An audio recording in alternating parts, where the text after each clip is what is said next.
Welcome to my show where the curtains bring smoke. Spotlights blink cold, telling secrets that I wrote. Heart on a tightrope, mind doing backflips. Every line confessing, dressed up as ad-libs. I juggle my demons, they call it a performance. Trauma in costumes, anxiety's chorus. Tickets will scar you, you pay with attention. I trade you my flaws for a moment of mention. The mic is a mirror and I rap to my face. Trying to recognize me in a digital space. Crown full of ghosts from my past that I survived. They clap when I bleed, saying damn he's alive. Bass in my chest like a second heartbeat. I'm a tortured soul, so I torture the beat.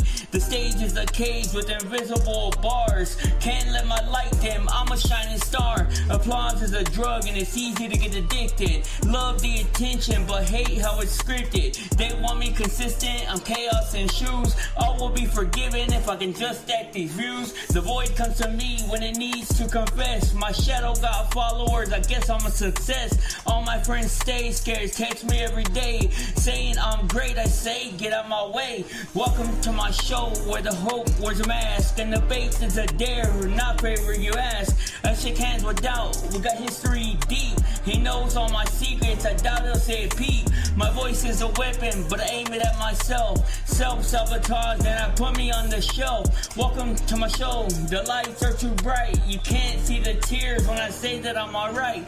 I learned how to laugh in emergency rooms. I learned how to dance with impending doom. Our dreams try and creep over me at night. They whisper don't quit, then they're gone. But the light, I treat every beat like it's a last confession. After each rhythm and purpose in session. I stand with ambition, repent with regret. No betting on futures that I haven't even seen yet. Mine mostly dead, occasional spikes. I keep finding versions of myself I don't like. I shake hands with strangers inside of my head. They all want control and they all want me dead. But I'm still here breathing on borrowed time, turning bad luck into a borderline grind. Welcome to my show, Art from the air. Every word was a risk I'm scared to take. Broke with big dreams and a cracked phone screen. Now I'm rich and rich and what I could have been. I used to want to know. Got to be humble while everyone sees. I pray to the sky, give us no replies. So many messages hidden in my life. Soul needs a nap, my body needs rest. Welcome to the Busy Blind Show, it's the best. Yo, what it do's, YouTube, what it do's. Salute to you guys and welcome in. I am Blizzy Blind. I'm your handsome host, and you are just in time to chill and hang out and not do anything special. I'm just trying to get some type of start over there on Twitch. So this is a simultaneous stream. And sorry if if it looks like I'm because I have my camera right here, or I'm using my phone. That's why it says. That's why it says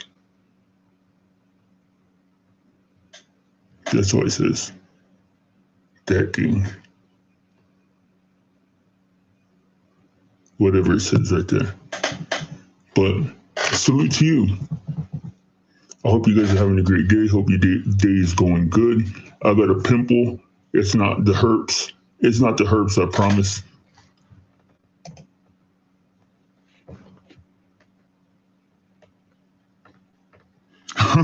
Oh, it's the voice changer. Do you like it? Yes or no? Tell me, carpal tunnel. Hey, I think I'm getting carpal tunnel. Is that kick mix? That hurts.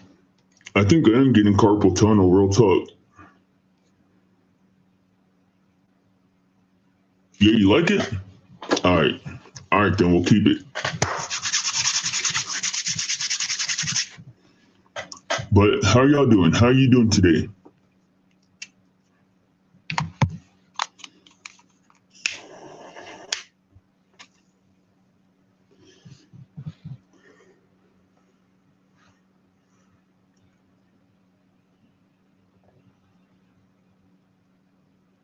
I wish I knew how to play games.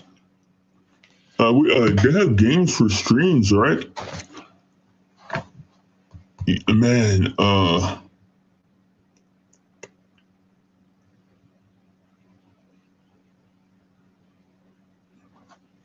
y'all want to hear some of my book? I started, I thought I had written the whole book, and then it turns out I was only 7,000 something words, and I needed 70,000. Hell yeah, back to drinking. Salute to drinking. What do you call it? Hell yeah. So you relaxing? Man, I need a shave.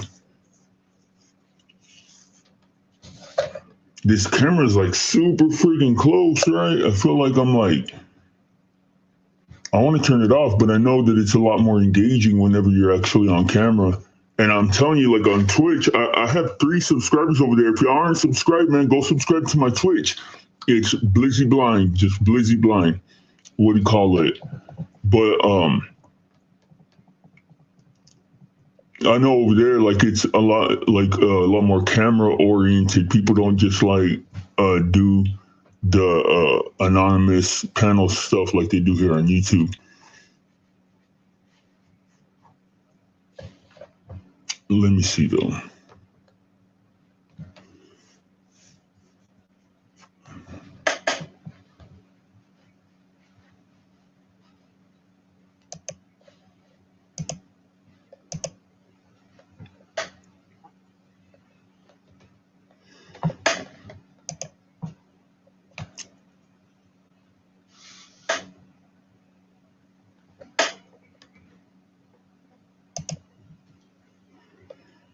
Okay.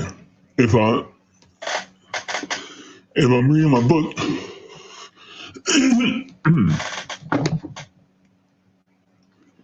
do kick and try to fight your friend? Who? Try to fight who? Like fight? What do you mean? Oh, Island Boy, Toxic? Bro, I would dog walk Toxic. I mean, no offense. Like, we call it, like, we're just leaving it alone for the time being, man. He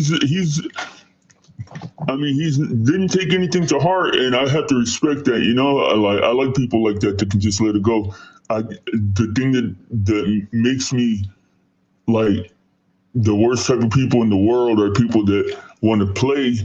They want to throw rocks with you and play, but then the moment that you get them in their fields, they run and snitch or they run and report you. I got a strike yesterday. That's the reason why I'm on Twitch now too. People like that, man, no good. I meant real island. What do you mean? The actual Island Boys? I don't know them fools. I'm an island boy. Island. I don't know. I'll fight whoever though. I don't duck no fades. I invest in the real. I don't fake no smile. I express how I feel. But check this out. Boy, but I hope you and Toxic. Yeah, we pretty much called it cool. We pretty much called it cool yesterday. What do you call it? He was in the chat the whole time. I knew it. I had said it the first time, but I just kind of let it go in my head and pass out. But that chlamydia STD Harris was Toxic.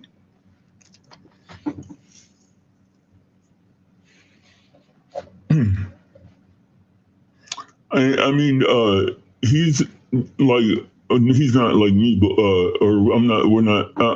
We're similar in the regard of we both just troll for fun when we're bored. Sometimes, I guess, because when I got struck, he put out a video that was like, "Hey, I just want to let Blind know that I'm not the one that struck his video, but I know who struck it. And it's like, Like, bro, I'm about to start. I'm about to turn. See, like, I hate being like that, though, dude. I hate being like a tattletale. I hate being like somebody that uses like the system to win their fights, man. Although it's not hard to do. I think I'm gonna start doing that to some people too, like doing them like that. All right, check it out. I gotta put on my narrator voice.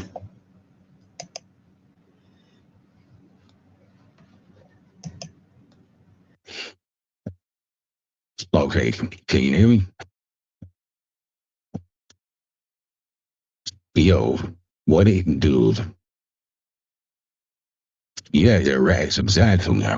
Exactly, bro. Exactly. That's the only way to describe them from the right. Okay. All right. The dead hours. The clock on the wall. Oh, hold on. I gotta blow this up.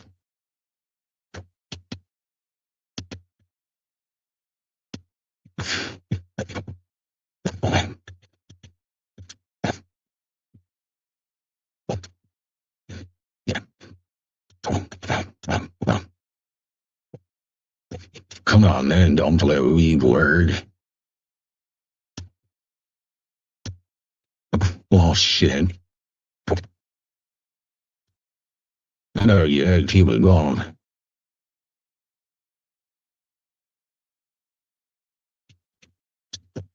He's Risto voice now. I mean, I sound like Risto.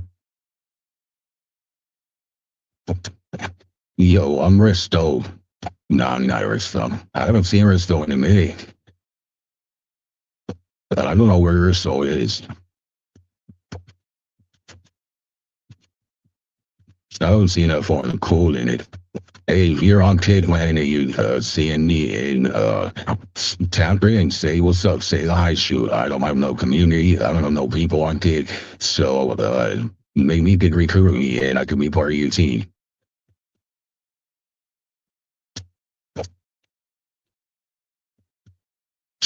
To be honest, dude, this show's pretty much about code. This show's pretty much code, dude. I think I think it's gonna be hitting retirement soon. I started an Instagram. Are you on Instagram, Pete?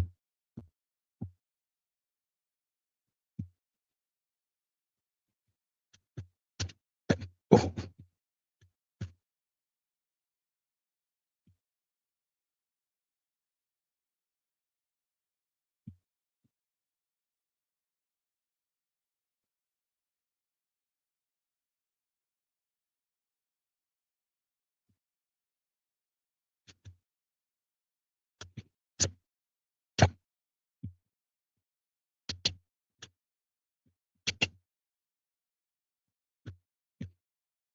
Oh, there we go.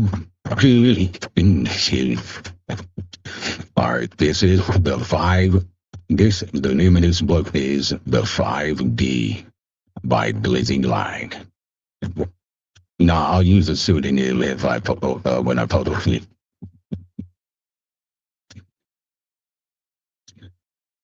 Oh, what's up, okay? Oh, I thought that was you. Carbo Tunnel was you. Is that you? That's right. Did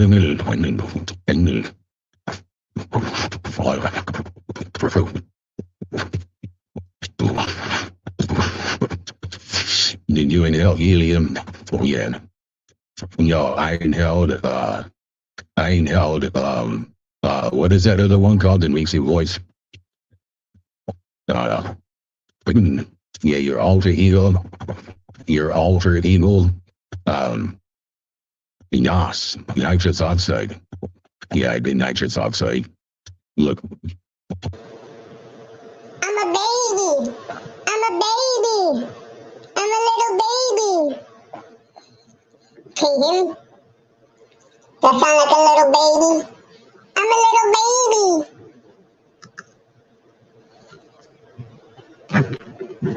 Helium? No, nitrous oxide, I think is what it's called. NOS, the stuff that makes you go off super fast. That sound like a baby? I'm a little baby.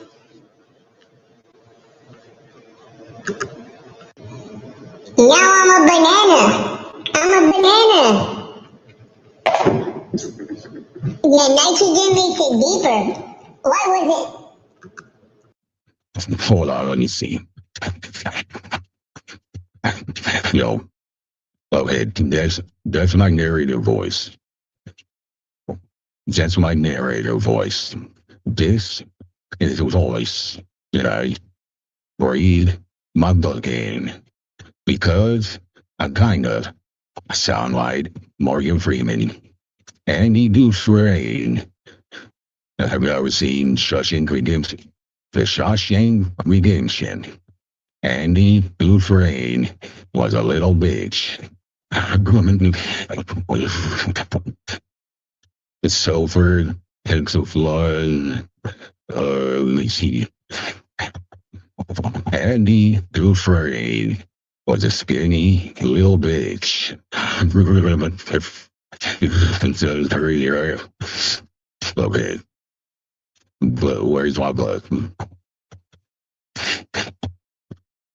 The dead hours.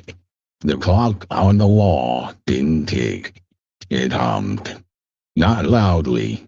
Not in any way that would have bothered any other person. But to Mallet, in the dead center of another sleepless night, it was impossible to ignore. A low, electrical vibration lived inside it. A cheap, mechanical throat clearing itself over and over again, as if time itself had grown tired of pretending to move cleanly forward. The sound merged with the rest of the apartment's insomnia. The refrigerator, shit, cycling in the kitchen, plumbing knocking in the walls, a car sliding past outside with its base trembling through the glass. It's hard though. It's hard to fire up. I don't like that one. Okay, this is better. All right, now I can, like, Andy would be a boss. Yeah. Real talk. Andy was a smart dude.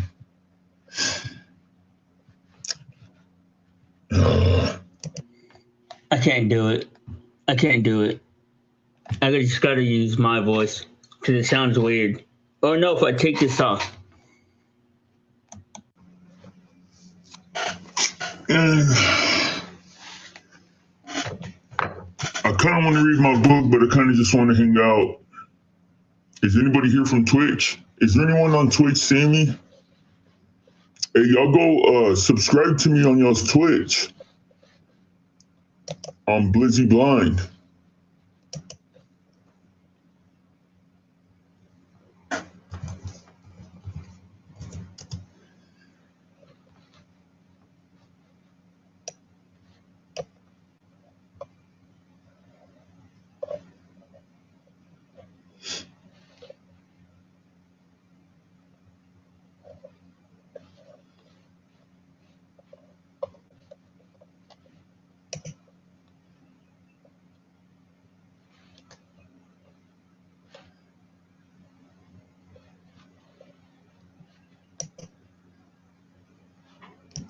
Autism.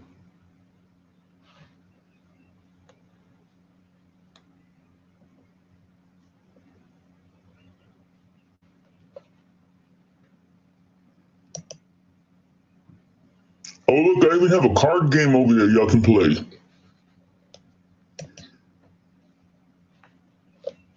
What is this? How do I get rid of this?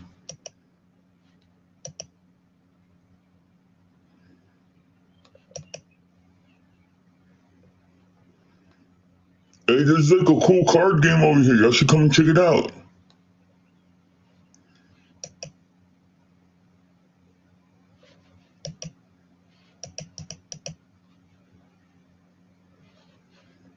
Oh no.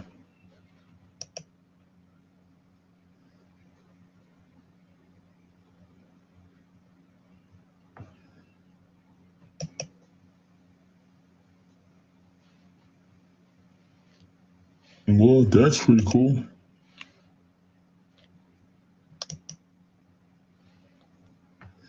Damn, the camera's so like close up.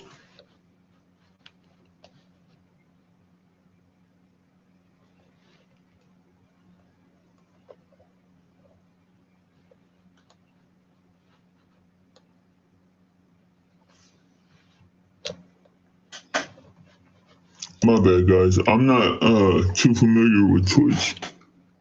What is a Blizzy? A Blizzy is a me. But if y'all go to Twitch, it's Blizzy Blind. Just Blizzy Blind. Check me out. Help me get some clout.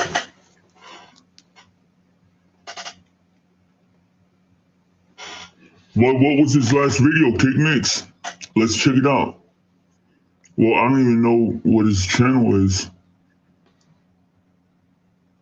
Is he still running his mouth or what?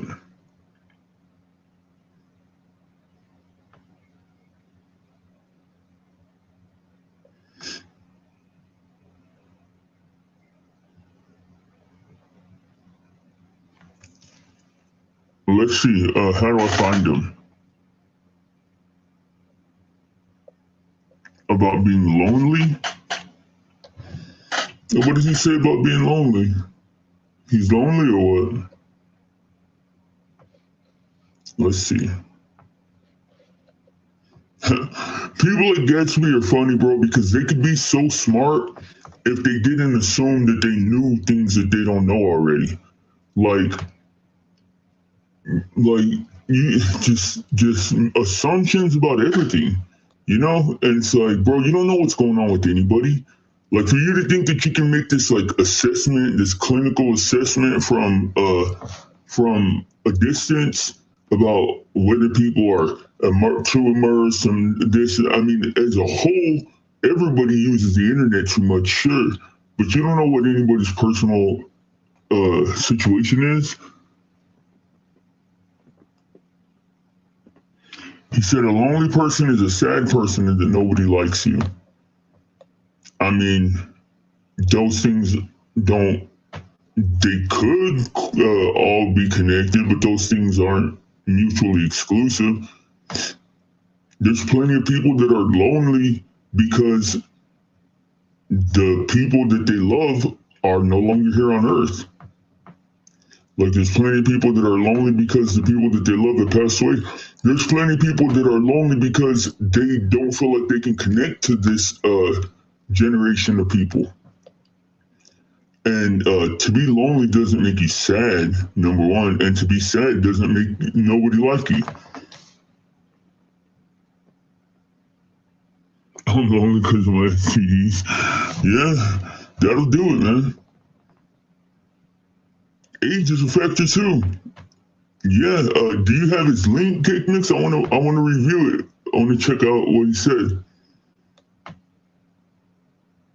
See, that's the problem, is that like people like Gatsby are only intelligent up until a certain point, bro. And then they stop being able to understand certain concepts. Like, you alienate a whole like section of people when they talk like that, bro, because the fact of the matter is number one, everybody experiences loneliness in their life, period. Like, that's just gonna happen, bro. And if you are so cool that you haven't at this point, it's just because you're not old enough yet. What do you call it? I mean, dude, look at me, bro. Like, I prefer to be alone. Like, I completely prefer to be alone, period. I don't get lonely. Like, and when I do get lonely, I have friends and family. But it's not very often that I feel like I need to, like, be up anybody's butt. I like to be alone. Okay, I am Gatsby. Okay, let me see.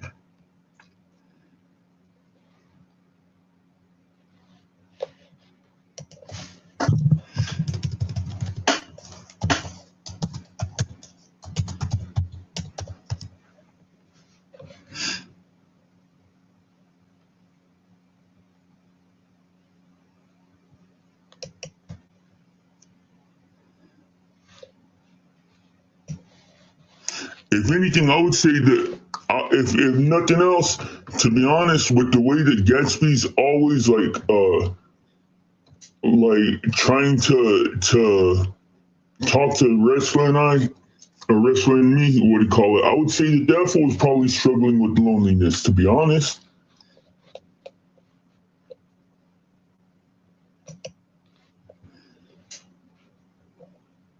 Okay, here we go.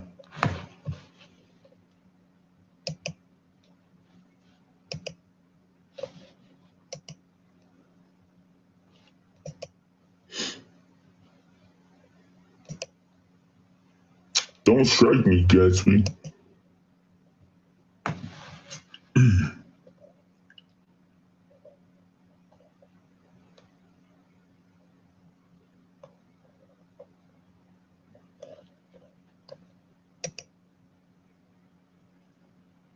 Is it this one, Cake Mix?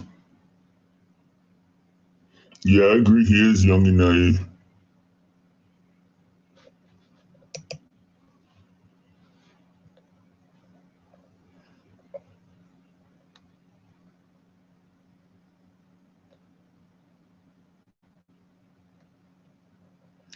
See, I've never watched any of this stuff.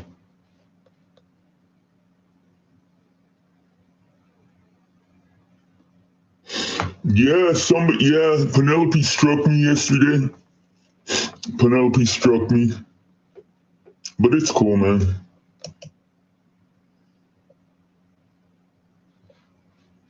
Oh, hold on.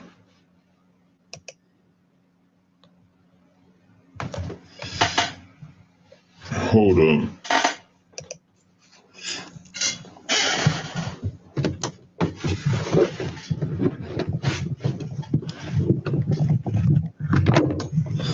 Shit, I knew that was gonna happen.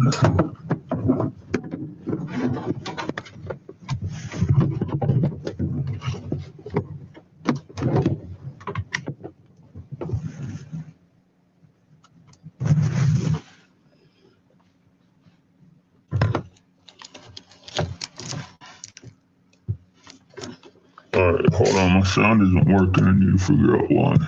Oh shit. Why am I lonely? Like, okay.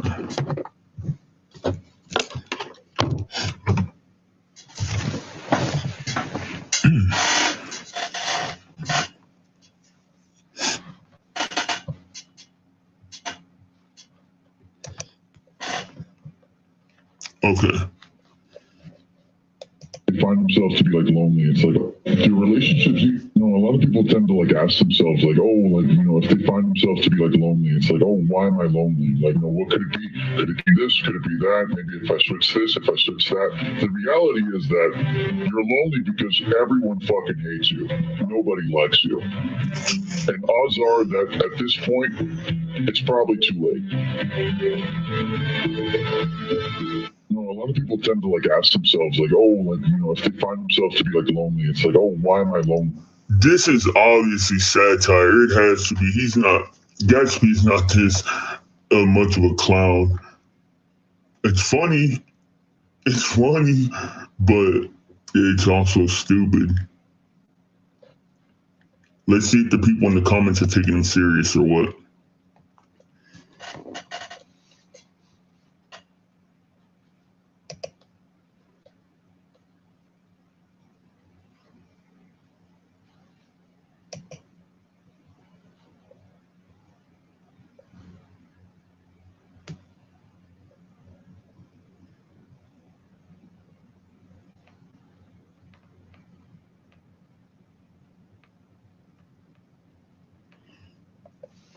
I think Gatsby's struggling with loneliness himself, bro. I mean, look at this. Look, this guy says, one person says, I still got my body pillow.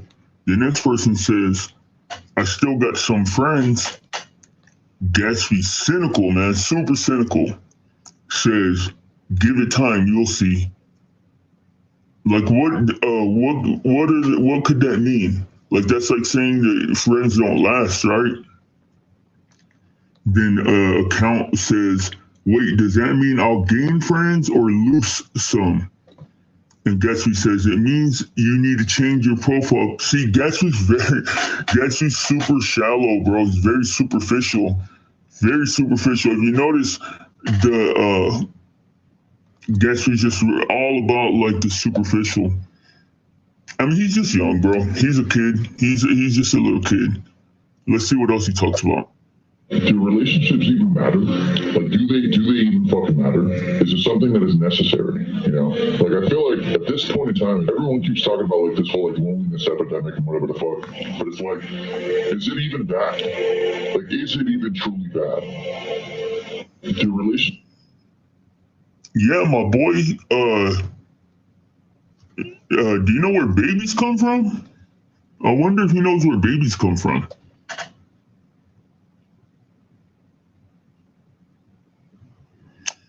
Because in order to have babies, we need couples. I mean, you know, need couples, but like, you have to be like spending time with the opposite sex. This is kind of sad. I mean, it makes me feel bad for Gatsby that he feels like this. Let's keep going. You know, you might think that you need a relationship. Like, you might think that, but you don't really at all. Like, you don't really at all. Like, dude, do you know how many fucking guys I've met throughout my life? They think that like, if I get the shit, it's gonna like go ahead and solve all my problems. Like, dude, you're still gonna be some fucking like societal cop. I can assure you, you're still gonna be at whatever the fuck type of Burger King or McDonald's you're currently working at. I can assure you, you're still gonna be fucking worried about your whatever the fuck it is type of payment, rent, phone, whatever the fuck. Is he walking around the projects? Is he just like walking around the projects? Oh, maybe he don't what? Know where babies come from? I don't know, but is he walking around the projects? But I actually agree with what he's saying, but I don't think that that's necessarily something that you want to be like championing. I don't think that that's really. I mean, ideally, in my opinion, this is just purely my opinion, man. I think that you should always pursue love. I think that you should pursue a happy, healthy relationship. And I think that everybody does have that significant other out there that would like complete their life. Is everybody going to find it? No, probably most people aren't going to find it, to be honest. But this is kind of sad. It sounds cliche, but it really is like the best way to go about it. Don't follow the money. Money is always derivative. It is always derivative. He cut me out. Why'd you cut me out, Gatsby? Think this chip is BS? Watch this. I put this. Now you tight though, I like what I see. Pause, nigga. Don't talk about me being tight, yo. That's not me. I'm looking tight. That's pause. Big fucking pause. Let's not do that. Let's not do that. Chill, player. Gatsby tagged me. I never saw this. The blind spot, my boy Tyrone might have a point, huh? Wrestler do be looking mad spicy. Hey yo, haha, thanks for making your channel, little precioso. Nah, just precioso. What? Litty lit lighter fluid type shit. Crazy. I'll show you the next. Bro. Hold on.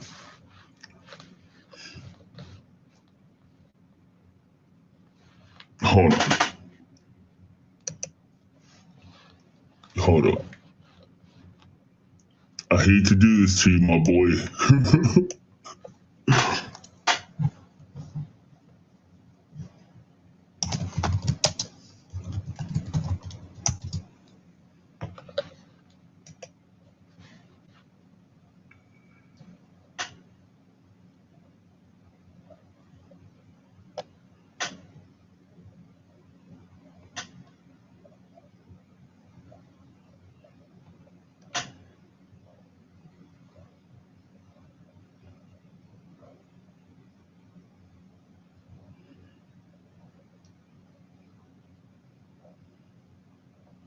Damn it.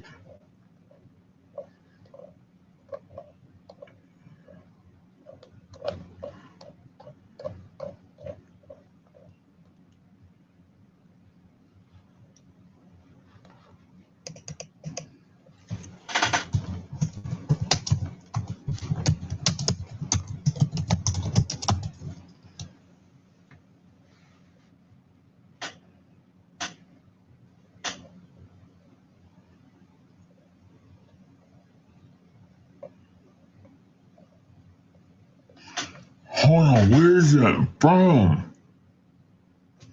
I can't place it.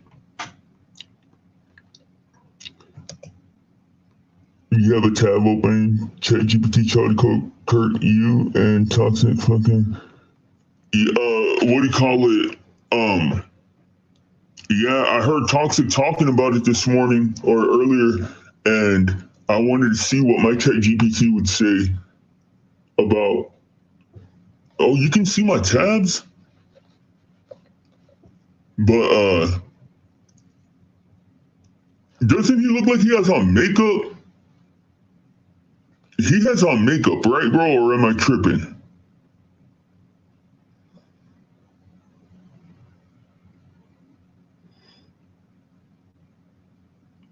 He has on makeup, right, bro? He looks like an actor from like 1300 England and shit. I don't know if it's a filter or what. Shit, that tells me you about. Hi. Hi. What's up? What's up? Just chilling. Did you just? Oh, okay.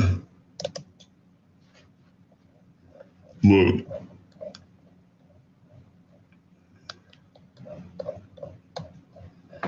I have my ChatGPT trained to he likes to dick. I have my ChatGPT trained to like be as pragmatic as possible. So like, what do you call it?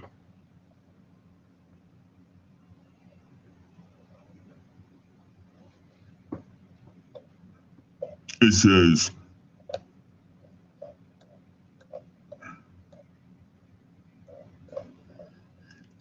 I said, I did exactly what you did, Toxic, and I put the same prompt. Let's talk about the assassination of Charlie Kirk. It says the assassination of Charlie. Okay. Let's start over. Fuck it.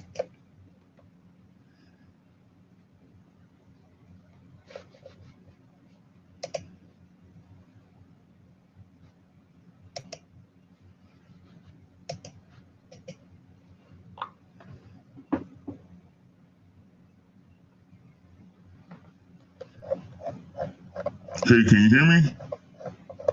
I can hear you loud and clear. Okay, let's talk about this Charlie Kirk case. You want to? Of course, I'm here. Oh, hold on. I'm gonna start a new one. Yeah, we'll start a new one.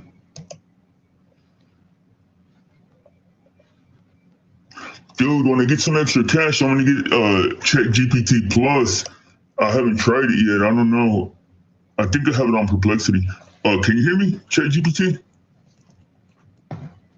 Yeah. Okay, let's talk about the Charlie Kirk case. Absolutely. I'm ready to dive in. What specifically do you want to unpack? Are you looking for a time? Well, can you just give me the overall details as you know them, and I only want the proven actual facts that have sources that are legitimate.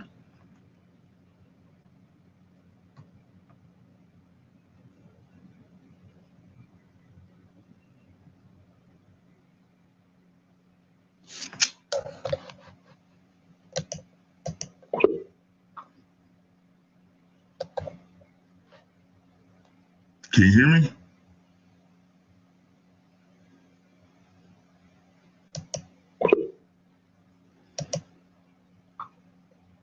Hey, can you hear me? Yep, I can hear you loud. Okay. Awesome. Can you lay out the facts of the Charlie Kirk case for me? And I only want the legitimate facts.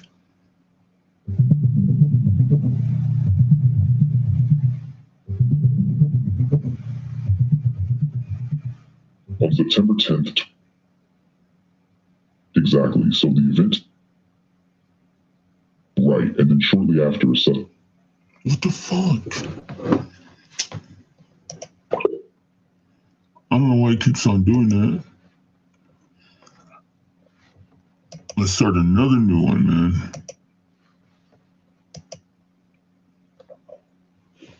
What is it that you question about the Charlie Kirk case though, Toxic? Because I don't know anything about it.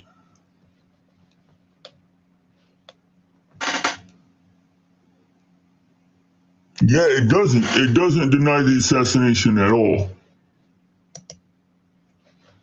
Let's talk about the Charlie Kirk case.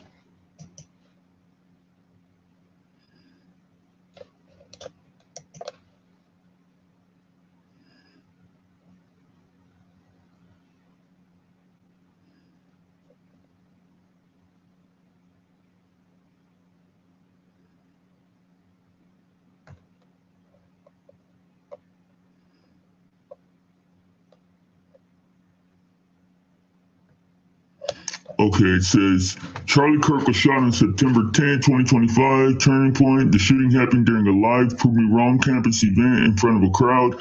Kirk later died from a gunshot wound. He was 31. Authorities identified and arrested Tyler James Robinson. Prosecutors charged Robinson with aggravated murder and additional offenses, including destruction. Investigators said surveillance footage, rifle evidence, blah, blah. Where things become uncertain is when people move beyond the documented evidence into speculation. The important distinctions. Inconsistencies are not automatically proof of a conspiracy. In major breaking cases, details can often change during the first stage because eyewitness conflict, early police statements, or complete media to, you know what? Can you give me the text messages between the shooter and his significant other that were right after?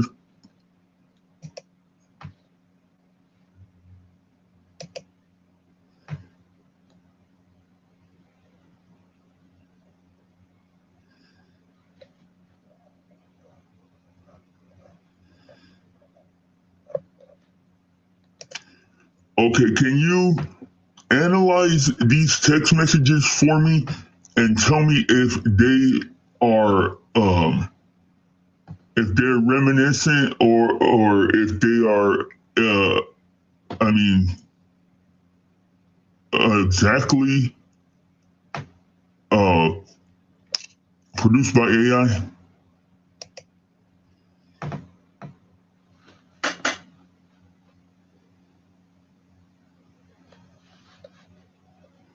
Yeah, bro, that's crazy that it was denying it to you. I can analyze whether the wording resembles AI-generated text, but I can't reliably conclude that something's definitely written by it. There's no forensic method. Looking at the recorded excerpts, here's a linguistic breakdown. Drop what you are doing, look under my keyboard. This reads fairly natural and situational. It's direct, urgent, and context-specific. AI-generated text tends to overly polished phrasing unless prompted otherwise. This line does not strongly signal. I am still okay, my love, but I am stuck in Orem for a little while longer yet. This is the line people online focus on most. Why it feels unusual to some readers. I am still okay, my love. Has a formal cadence. For a little while longer yet. Sounds slightly literary or old-fashioned. Lowercase Orem alongside formal phrasing.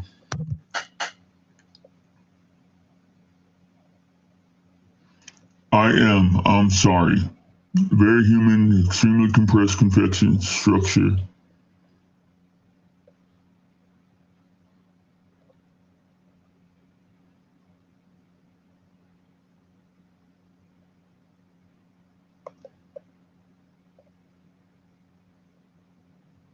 Possibly AI assisted.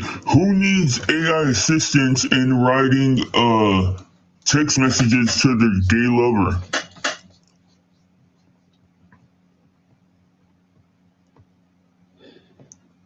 Yeah, bro, that blew my mind, dude. I thought you were doing something to make it do that. I swear.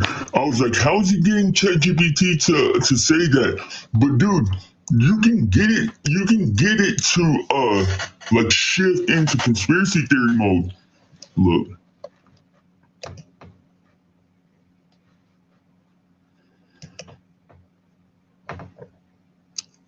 Can you tell me about ChatGPT psychosis or AI psychosis?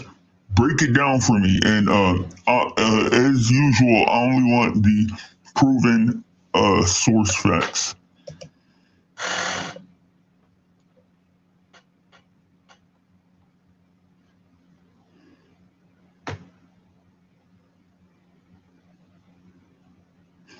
Hey, y'all hit that like, hit that subscribe, hit that share, and that notification bell, guys. This is the Blizzy Blind Spot, and you're tapped in right now. And if you are watching me on Twitch, hit that subscribe button and tap me in with your friends. All right. Oh, it didn't hear me.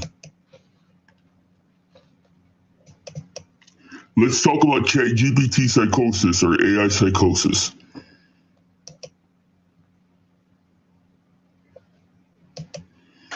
Like it starts like, bro, you can get it to believe, like if I was to keep telling it crazy stuff, like it would start becoming crazy.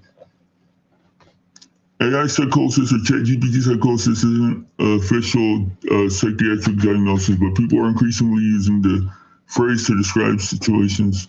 You know what? Let's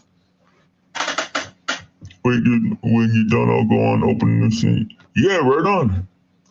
Yeah.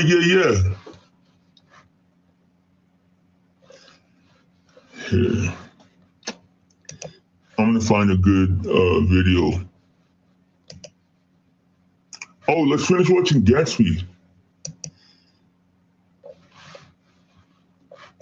Just a request for me to go match. Heck yeah. Hello. Wow, your voice is very nice. Your voice. Oh, thank you. You too. Okay. You're so handsome. I'm so nervous to speak to you. What? Honestly, me too. My heart rate's kind of up right now. It's kind of high. Okay. Yeah. Yes, we come back. Wait. Hold on. Wait. Mario, Where did that come from? Where did that clapping come from?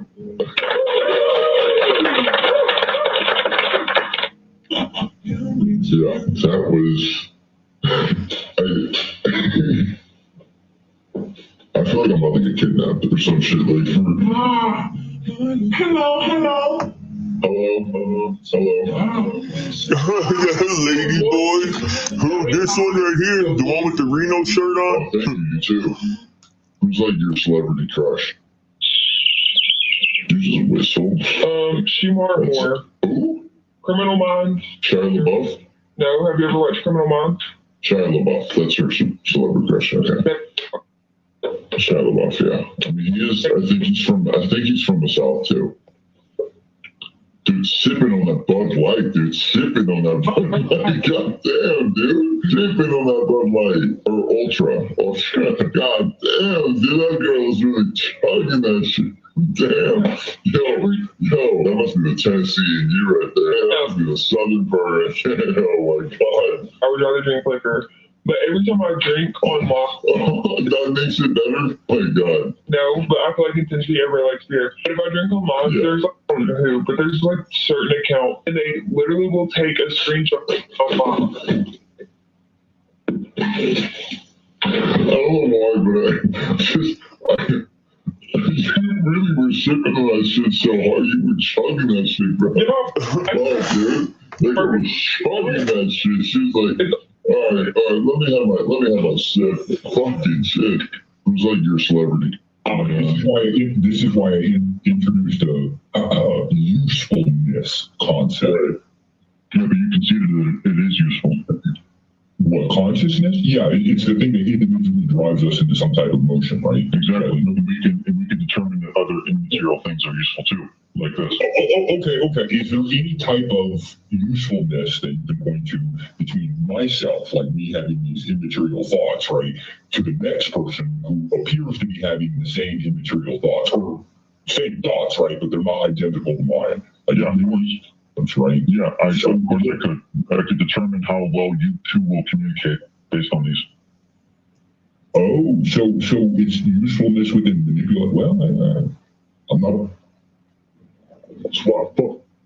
my opinion that we can observe patterns that ultimately land us at the conclusion that all of this is derivative from intelligence. So you and I and everything around us, it didn't come from nothing. It must have come from something. And because it's so finely well structured, because it's so like weird, damn, we always see perfect things, finely tuned structured things come from intelligence, a mind, someone behind it. You know, I totally. Finely tuned things don't come from nothing. Yeah, I'm sorry. My opinion that we can observe. Oh man, they're debating God. God's real just because he is, and atheists can suck it.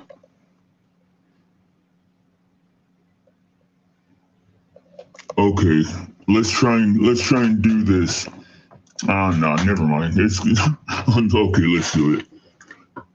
Reality Check says, LOL, look at the trees. Argument from ignorance. Just because you can't imagine something doesn't mean that you get to plug in God, let alone the specific God that you happen to worship. Gatsby says, chuckle, chuckle, chuckle, chuckle. Look at you coping.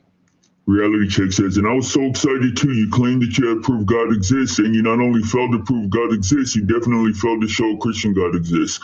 Do you think precept arguments somehow show the existence of a Christian God? Gatsby says, I'm not a Christian, sweetheart, but I am a theist. You want proof, you say? Simple. Go ahead and explain to me where exactly does the human genome derive its written code, or otherwise known instructions to guide evolution. You ever heard of instructions writing themselves? Don't beat yourself up too bad. You tried.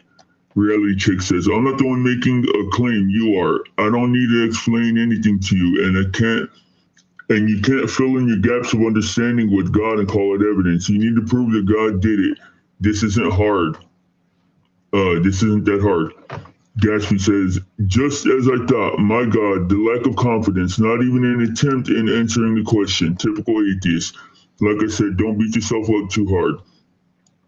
Reality Check says, yeah, let me know when you are actually able to prove God exists, as you claimed you could. Gatsby says, I've more than proven the evidence. Evidence of God is undeniable. Okay, same thing. Yeah, I think Gatsby's a Christian. He said he's not, but I think he is.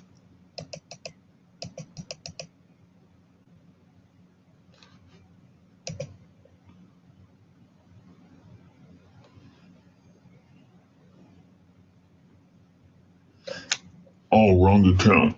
Hang on.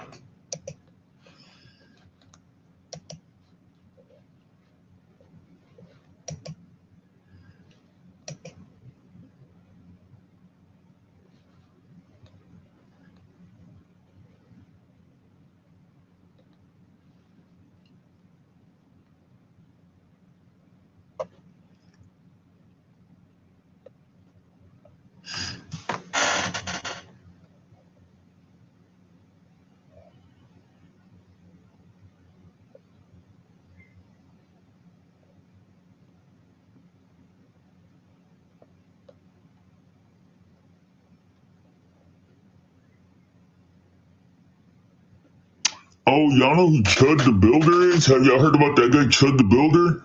Man, he shot a dude. Man, this dude, he's an IRL streamer, I think on Kick. And he runs around calling people the N-word. And one of those people hit him, and he shot him, and he shot himself. And now he got charged with attempted murder.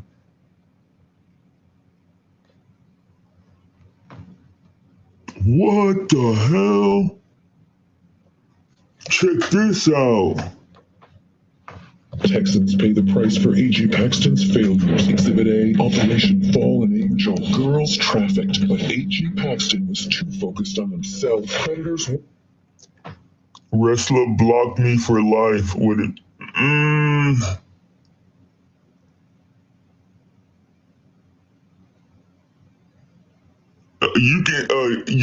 You can time him out if you want when he comes in, Cake Mix, but I can't block him for life. That's my boy, dude. I fuck a wrestler too much.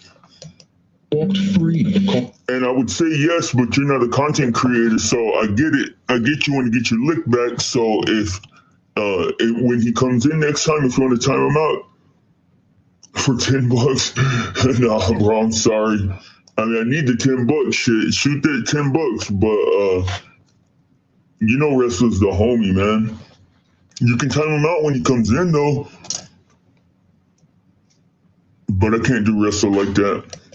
And tell Attorney General Ken Paxton, do your job. Put Texans first. I wish I would have known about this sooner. It could have definitely helped me in the past. Yesterday, I saw my checking account was under a $100 balance. I know, it's crazy, but that's when my dad also started taking us camping. But these camping trips were not normal. We were conditioned and This is called My House of Horrors. 3NDE Hell. A chilling story. I can't tell you what. Blind Get Brave browser and sponsor block. No more ads. Bro, I had one of those on. It works on Brave or what? I'll try it. Shoot. Forced to act like to show no emotion. We were told to play with the bracelet, my chest, freeway. I was scared. It was weird. I've ever heard. She went through. I became consciously aware, like when I opened my eyes. And the funny thing about it is that same day was the day I got baptized. My mother baptized me as a Catholic, but I don't remember the actual ceremony. I only remember the party and the music. That's kind of what woke me up. Then fast forward to when I'm 6 years old, that was the first time that I heard God talk to me. But I also saw an angel. That specific day, my older brother and I, we were getting hit by our grandmother. My grandmother was very abusive. And I remember we were running from her and we went to go hide underneath the bunk beds. And it was raining that day. There was thunder, there was lightning. And as we were hiding underneath the bed, lightning struck our backyard. We used to have those ropes where you used to clean your clothes to dry. And it started a fire. And so my grandmother's yelling at us to get out, because the backyard started to burn and the apartment started to catch fire. But we were scared more of her than we were of the fire. And that's when I saw an Ophilim angel appear. And the fire got bigger, so did the angel. And I was looking at my brother to see if he saw the same thing I saw, but he was covering his face because he was just scared of my grandma. And so the fire started to spread. It started to get worse, and that's when I heard God's voice, and He was like, "Get out!" And I was like, "What? Like, who said that?" It sounded like a very deep, like thunderous voice that said, "Get out!" And it was like scary at first, but it also felt very comforting. That's when I grabbed my brother and I pulled him and we crawled a little bit towards the edge of the bunk bed, and that's when the firefighters were able to pull us out. Why do you say that? Bro, that's what I feel, dog. That's what I feel too, bro. Like when it's online, dog, like I swear to God, bro, I can't tell. Like I can't never tell, bro. But this is a real woman. This is a real lady. I don't even know. I just saw the about AI viewers stream. What's up, Superfluous Stain? Salute and welcome in. Welcome to the Blind Spot, man. I'm Blizzy Blind, and you're my first person. Ow. My first person to come say hi on Twitch. So thank you. This chick has a rowdy face tattoo, right? Like, hey, tell your friends, Superflucent. Oh, Superfluous Saint. Superfluous Saint, welcome in. And after that experience, I had asked my brother if he didn't see anything, if he didn't hear anything. And he was like, no, I was just trying not to get hit. Like, I still remember we had... Y'all ever had any experiences where y'all heard God or seen angels or any kind of supernatural stuff? I haven't. Well, I have like an afterlife experience, but it was kind of, it wasn't, I didn't see anything supernatural. On our legs, like my grandmother was a very abusive woman. And then at the age of 7, that's when I started to experience having premonitions and discernment. I could like feel energies and stuff. I remember going on a road trip with my dad, San Francisco, and I remember getting this weird feeling and I got goosebumps and I heard a voice again tell me, tell your dad to pull over. And I was like, what was that? And I looked at my dad, I looked at my brother to see if they heard anything, but they were minding their own business. And then I heard the voice louder again tell me, pull over. So then it scared me and I started crying. I told my dad, I need you to pull over. I need you to pull over. And he's like, what's wrong with you? So he pulls over and sure enough, these two cars passed by and they just got into an accident. And my dad was like, what was that? And I was like, I don't know. I just had a really bad feeling. So I would always tell my dad things that would happen before they happen. And he started to panic. So he takes us to a church. He started taking us to church. And it was like a Christian church, but that church kind of like scared me.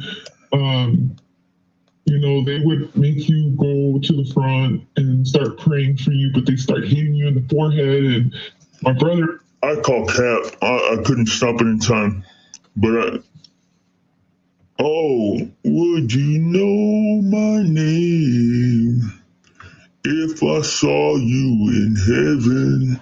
No, that's not Tears in Heaven, is it? That's yeah. Would it be the same if I saw you in heaven? I get those that turn to voices that transcend.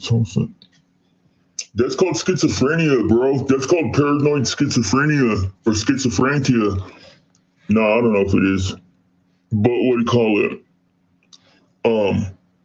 I call Cap because the way she said, like, bro, listen, like, you can hear it, bro. And I'm not an expert. I'm not saying that I know this for a fact, but listen to the way she says, and then the two cars got into an accident.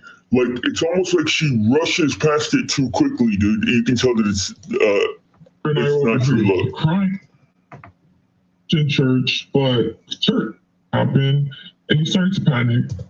What was that? And I was just passed by with you. So he pulls over, and sure enough, these two cars passed by, and they just got into an accident. And my dad was like, what was that? And I was like, see, in my humble opinion, I think if she was telling the truth, there would be a lot more detail there. Because I think about it. Think if that really happened, bro, like, it'd be like, a car cut this way and fucking flipped and this and that. Like, so, I mean, and I don't think that she's lying. I think that people make this stuff up in their head, bro, and then they, like, reinforce it and reinforce it and reinforce it until it becomes what their accepted reality is. I don't know, I just had a really bad feeling. So I would always tell my dad. Oh, damn, Cake Mix, who did that happen to?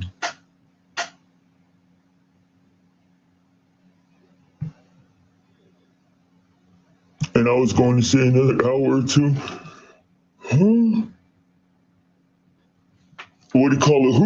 Who lost their baby falling out of a high rise? That would be insane. Dude, I hate heights, bro.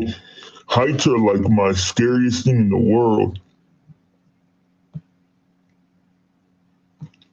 I don't know how she thinks it's words, though. It can feel like words.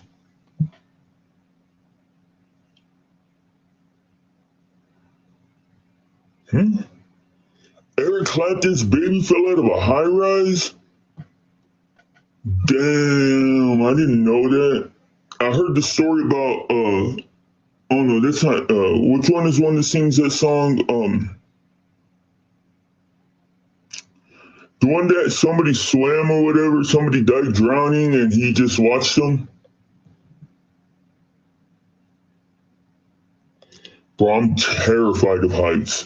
I mean, not, like, it's weird because I'm not scared of heights up to like 3 stories, 4 stories. Like, I can work on scaffolding or a scissor lift or whatever. 3 stories, 4 stories up in the air. Like, if I know that if I fall, I'm only gonna break some bones, then I'm all right. But once I get like 4 stories or higher, dude, like, it's literally crippling. Like, I can't fucking breathe. Like, I'll start having an anxiety attack. Hell no, I wouldn't skydive. I mean, I don't know. Honestly, I don't know. Like, I might, I maybe would just because, like, to overcome it. But then you know you're falling. Like for the people that go up there and work on like the scaffolds that clean the windows, or the people that build skyscrapers, like that's insane, bro. Yeah, Phil Collins, there you go.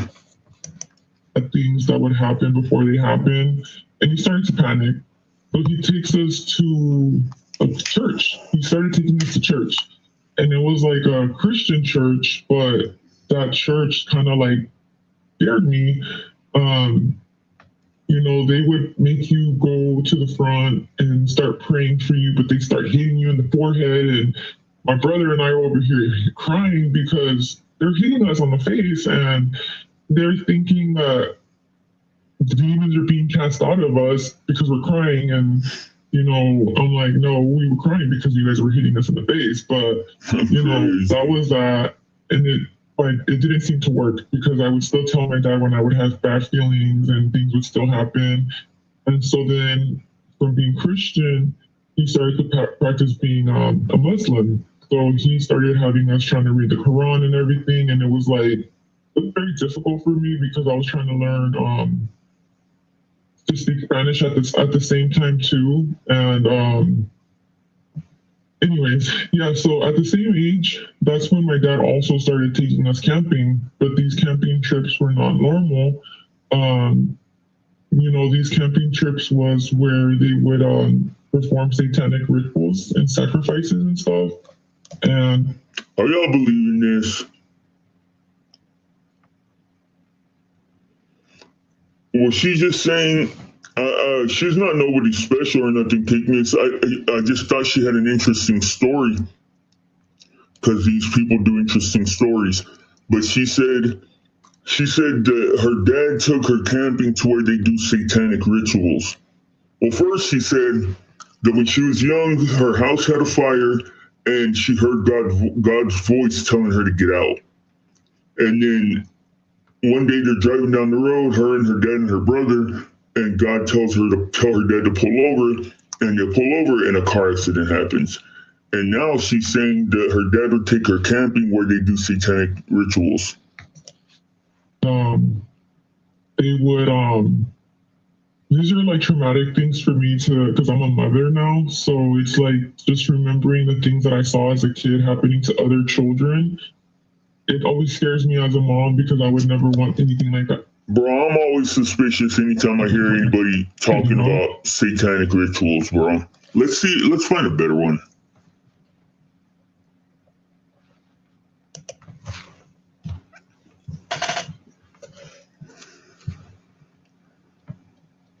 See, this is why I clicked on it, because it says my dad ate my friends. You know what? Let's keep listening, because maybe she's gonna say that her dad was doing satanic rituals. Satanic ritual.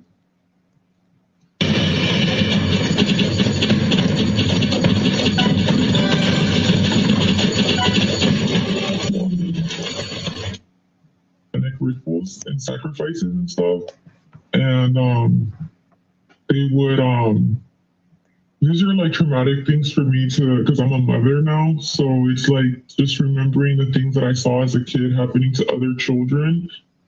It always scares me as a mom because I would never want anything like that to happen to my kid, you know? So I remember like my dad and he went to prison for the stuff that he did, the crimes he committed, you know, kidnapping children, trafficking them, you know, stuffing their bodies to, transport drugs and whatnot. What? So this was all part of the whole satanic rituals and stuff, eating their organs, drinking the blood. I remember I had a cousin that was our age. She would always tell us that we had, in Spanish, it's called a term called sangre cruzada. So that's saying cross blood, meaning that we were going to always be protected by our ancestors.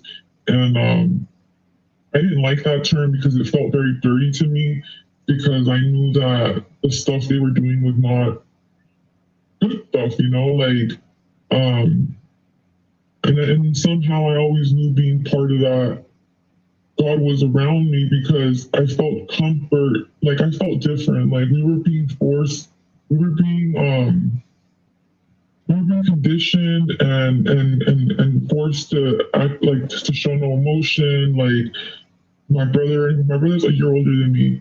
Him and I were like, we were told to play with these kids and entertain them before they got killed. And in my heart, I felt like guilty, like I had some part of what was done to them. But I somehow knew like God was telling me this is not my fault.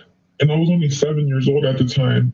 So then by the time I'm 8 years old, like my imagination started to grow more fonder. I started to hear voices. I started to see things. And I thought at first, you know, maybe this was just my way of escaping my reality. Or maybe it was like the spirits haunting me of the children and the people that were around. At the age of 8, that's when my imagination grew fonder. This is when my dad started to be physically abusive. His mother passed away and he became an alcoholic. So my dad was drinking all the time.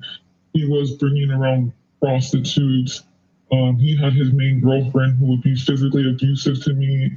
By the age of 9 is when my father started to groom me, and he decided to me on my 9th birthday. So it was a horrible thing for me to have to experience, like on my birthday. So every year for my birthday, it was something I never wanted to remember or experience or celebrate because of that memory. So a week later after my 9th birthday, that's when I saw my first demon.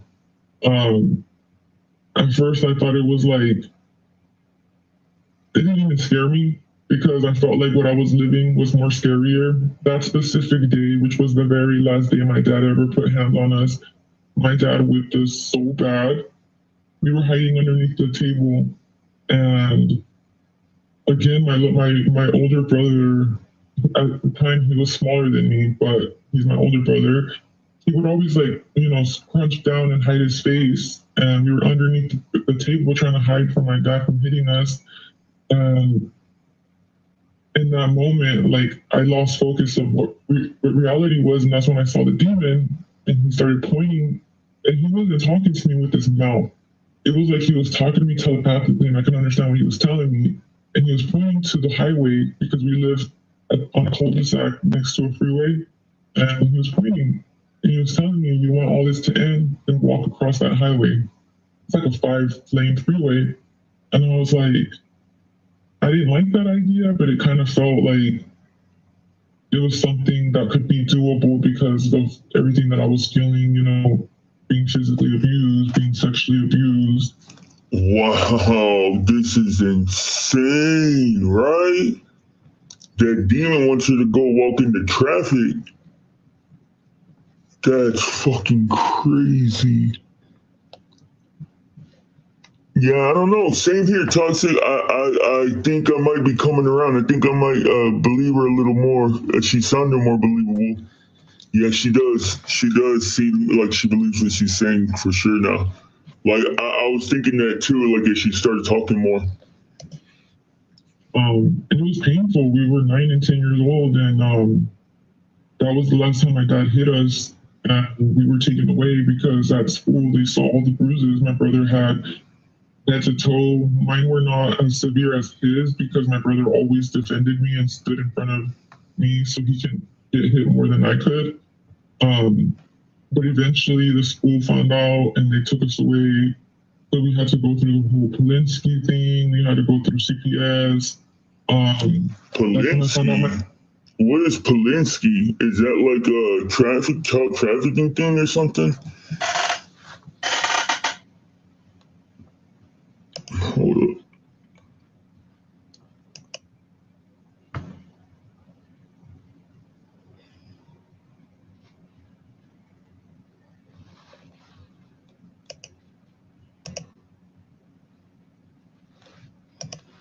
My mom was alive.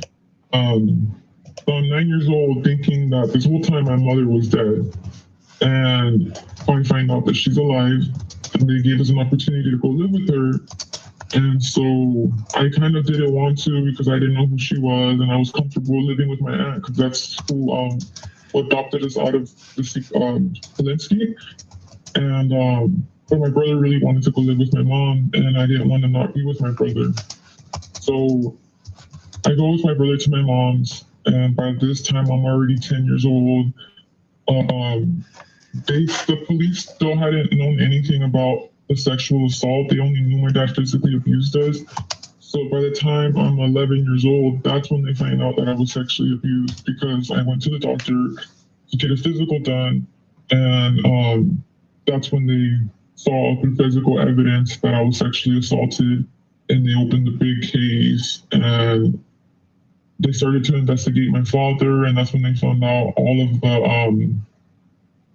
the crimes he had been committing, like fraud, human trafficking, drug trafficking, and because he was like the head of. I looked it up. There's no significance. Polinsky, she said. Oh, Roman Polinsky, maybe. Yeah, maybe Roman Polinsky. Security at the airport, so he got away with a lot of things. And, you know, they wanted us to testify against him. My dad always threatened us since we were little kids, you know, like he would put to our head and try to teach us not to have any kind of fear on anything or anybody. And so moving forward to when he finally gets arrested, we didn't actually testify. We were too young, but they were like teaching us how to. But by the time they figured out that I was sexually assaulted, they put us in therapy, and that's when I was diagnosed with severe depression disorder. I was diagnosed with PTSD. I was diagnosed with borderline personality disorder. Oh, wow. And, you know, I was in therapy or whatever, but that wasn't even working for me, because even while living at my mom's house, I started to experience domestic violence that happened between my mom and her boyfriend.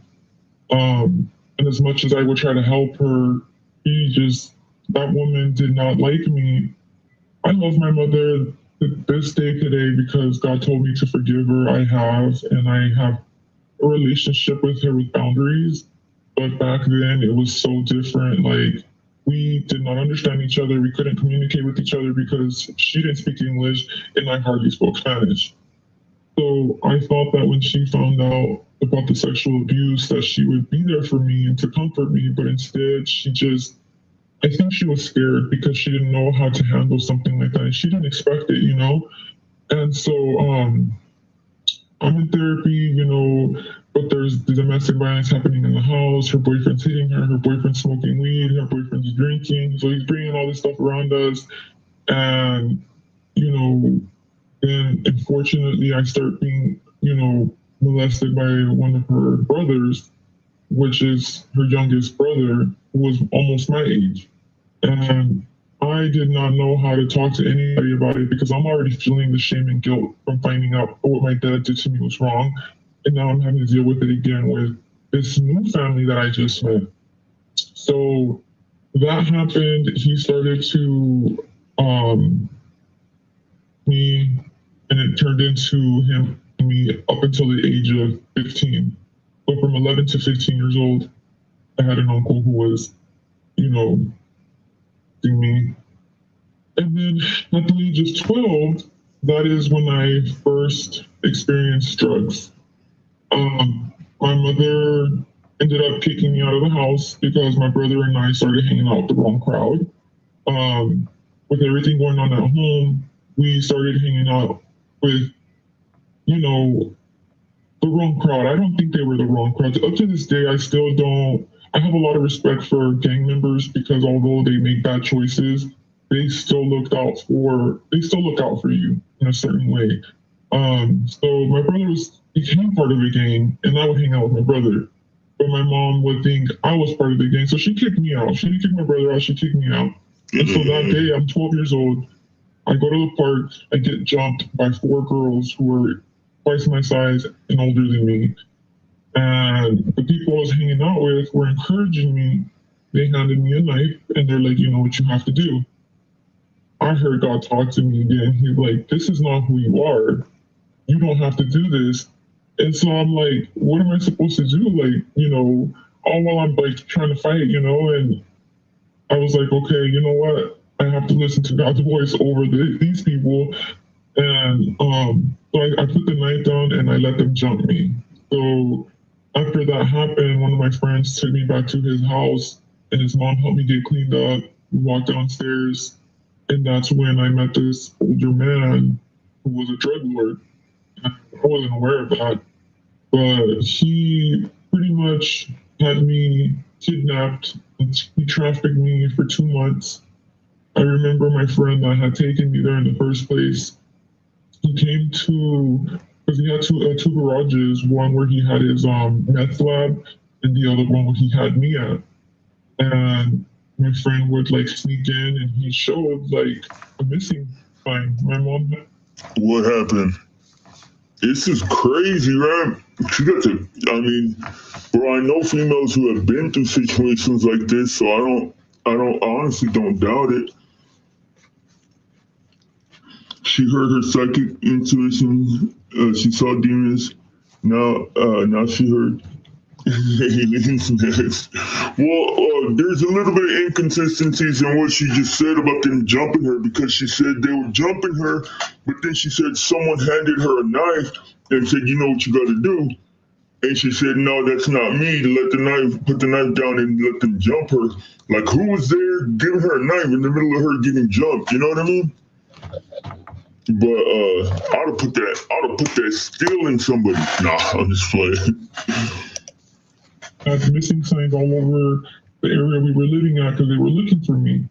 And so I was like, oh, good, this is good. Then I'm not gonna die here, you know? Like, it was a horrible time. Like, I was introduced to meth. That's the drug that I was introduced to, and it did not feel good. It made me feel weird. I'm 12 years old, but this man was 30 years old, and he would give me these drugs to have me trafficked. And it was sad because he even made his little brother, who was my middle school friend, and he didn't want to, and he beat him up until he did it.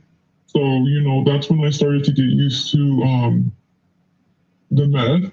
But, you know, eventually when I was able to escape that situation, I was so skinny.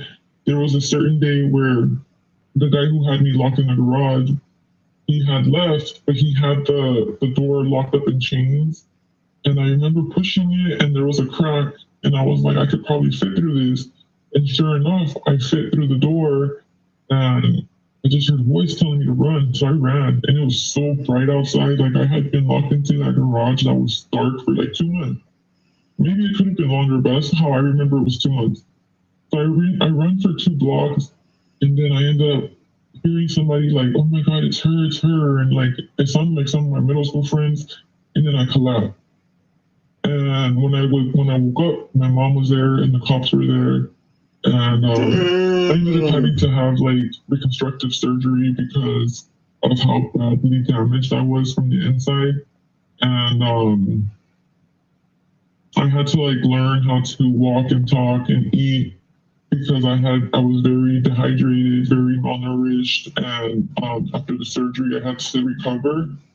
So that's where my drug addiction began, due to the trafficking that happened.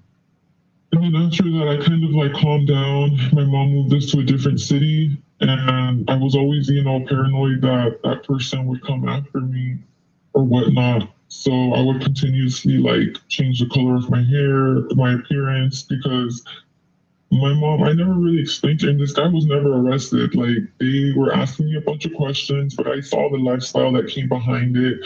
I knew what they could do, the harm they could do, how they could come after my family. So I kept quiet. They knew what happened to me, but I never gave any names or addresses. But later on in 2019, I ended up finding out this guy was actually arrested and deported. So I'm like, now I could breathe.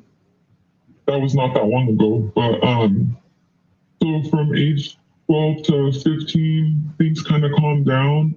I was still struggling with the relationship with my mom. I was still being sexually assaulted by one of my uncles. And then one of my cousins comes from Mexico to live out here. And he does it too. And so at this point, I'm just like, I don't feel safe at home.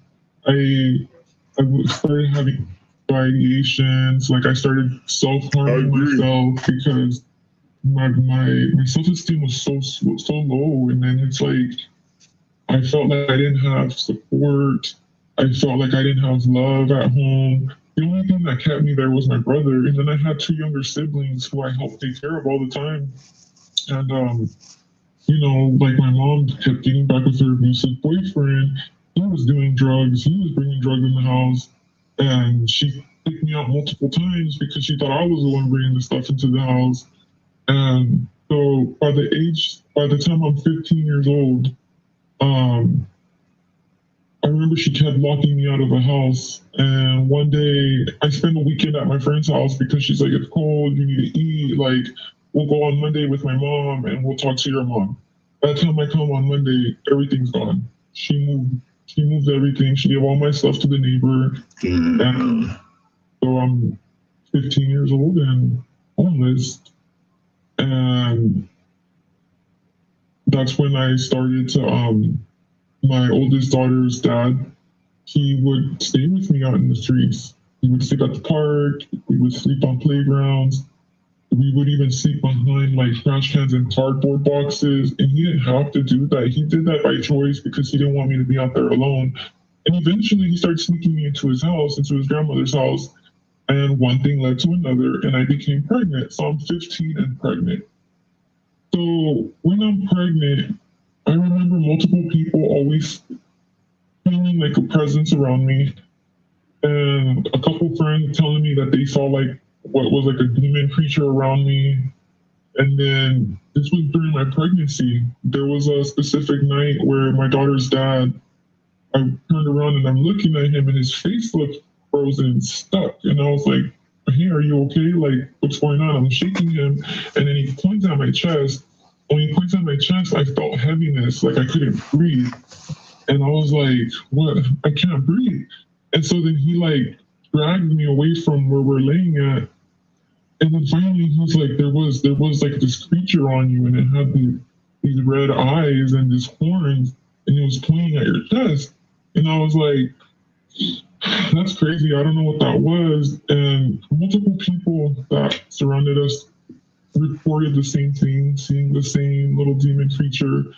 I don't know if this thing wanted me or if it wanted my daughter, but, you know, it was something scary to experience at that age.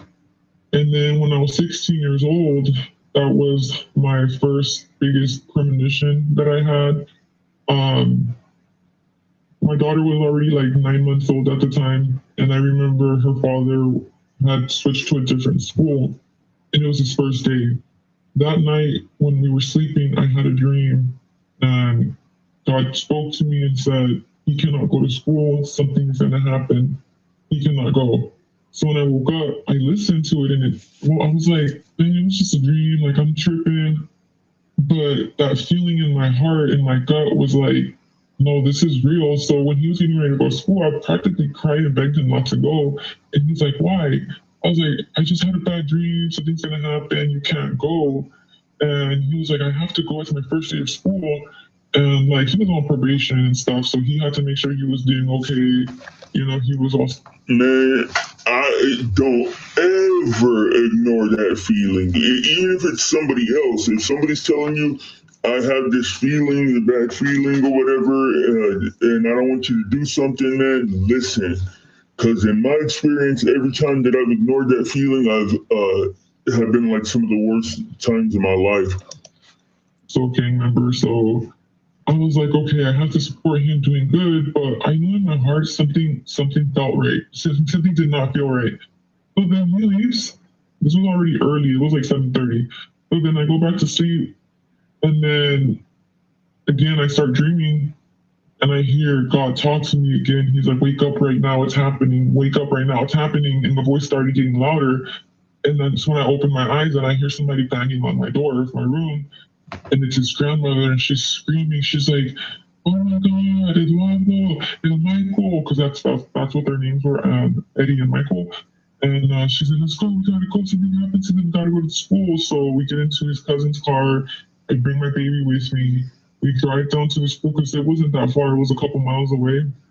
And as we started getting close to the school, I started to feel like I couldn't breathe. And I was like, it was my left side. It was hurting. And I was like, I can't breathe. It hurts. I don't know what's happening. And his grandmother was like, no, you're probably just having a panic attack. I was like, no, it's hurting. So I get out of the car and I'm like struggling to breathe and I start to faint. And one of his friends that was there catches me, and they're like ambulances, firefighters everywhere covering the whole block.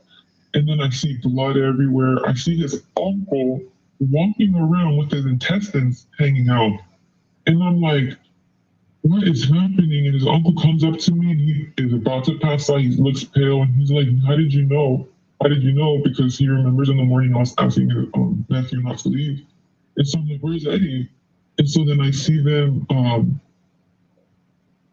giving him CPR, getting him ready to get into the ambulance. And that's when they told me that there had been a fight, a gang rival fight, and they got stabbed. His uncle got stabbed a couple times in the stomach, and my daughter's dad got stabbed 4 times.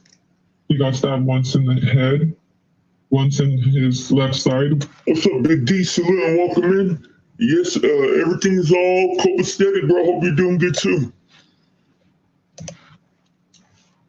Puncturing his lung and twice in the back, and he ended up, dying in that moment. But they resuscitated him during the surgery. Like he struggled, like he was on life support and everything for a week.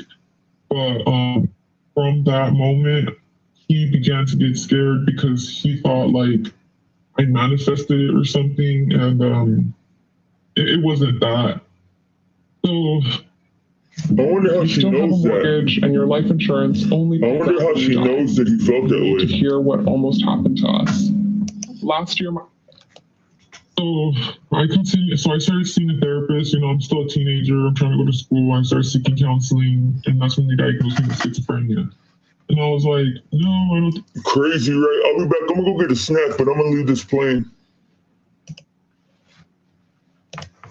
And that's what it is. Like, I don't talk to myself. Like, I have conversations, yes, in my head, but I don't know. I see things from a different perspective. For me, it's like being schizophrenic and hearing voices. That's just like you have dialect with yourself. And it's like a spiritual thing. It could be you speaking to yourself, like to your higher self. I don't know, but, doctors or whatever, clinicians, they're just like, no, you're schizophrenic, especially with my history of trauma and drug use. They just ended up diagnosing me. So after that relationship ended, I moved on to another relationship, and I started dating this guy who his mother was the most wonderful person in my life. Denise, I just have a quick question before you go into your next relationship. You said he was on life support. Yeah, so they had him in the operating. They came and they told me, and they're like, he passed away, but we're working on him to save his life. So we're just letting you know he might not come back. He's lost a lot of blood. And we were waiting for like 4 to 5 hours when they finally told us that he had to be in the ICU, like 24 hours. Like nobody can go in there, like because of like the fear of any bacteria, because they had to open him up. He had like this big cut on his chest all the way down to his stomach. They had to take all his intestines out because when he got stabbed in his back, they said that it was like millimeters away from his spleen. So he died, and I don't know how long he was dead for, but he was brought back, and he was connected for about a week, and then they were able to get him to breathe back because he couldn't breathe on his own. So it was a whole thing, and that's kind of what ended our relationship because he got scared. He was already scared of the stuff he would see around me, and then the things that I would say, and then they would happen. And then when he got stabbed, he started to see things differently. He changed. He started drinking and popping pills to make pain numb him. And then eventually he went to jail because they found the guys who attacked him and his uncle. And I remember I was already pregnant of our twins. when this happened. It was on Valentine's Day. He was supposed to come to his aunt's house where I was staying, and they were having a Valentine's party. And I already felt like he wasn't going to come because he was already drinking. But he said he was going to come, and he didn't. His uncle, the same one who got stabbed, shows up to the house, and he's like, he's at the park drinking. Don't count on him coming. You don't deserve this. Next thing I know, 2 hours later, he calls me. He's like, you need to come down here. They're arresting him right now. And so I drive down there 2 blocks away because he was staying at his grandma's. And sure enough, he was being arrested and he had blood all over him. So what happened is that when he was walking back to his grandmother's house, he saw the guys that jumped him and his uncle.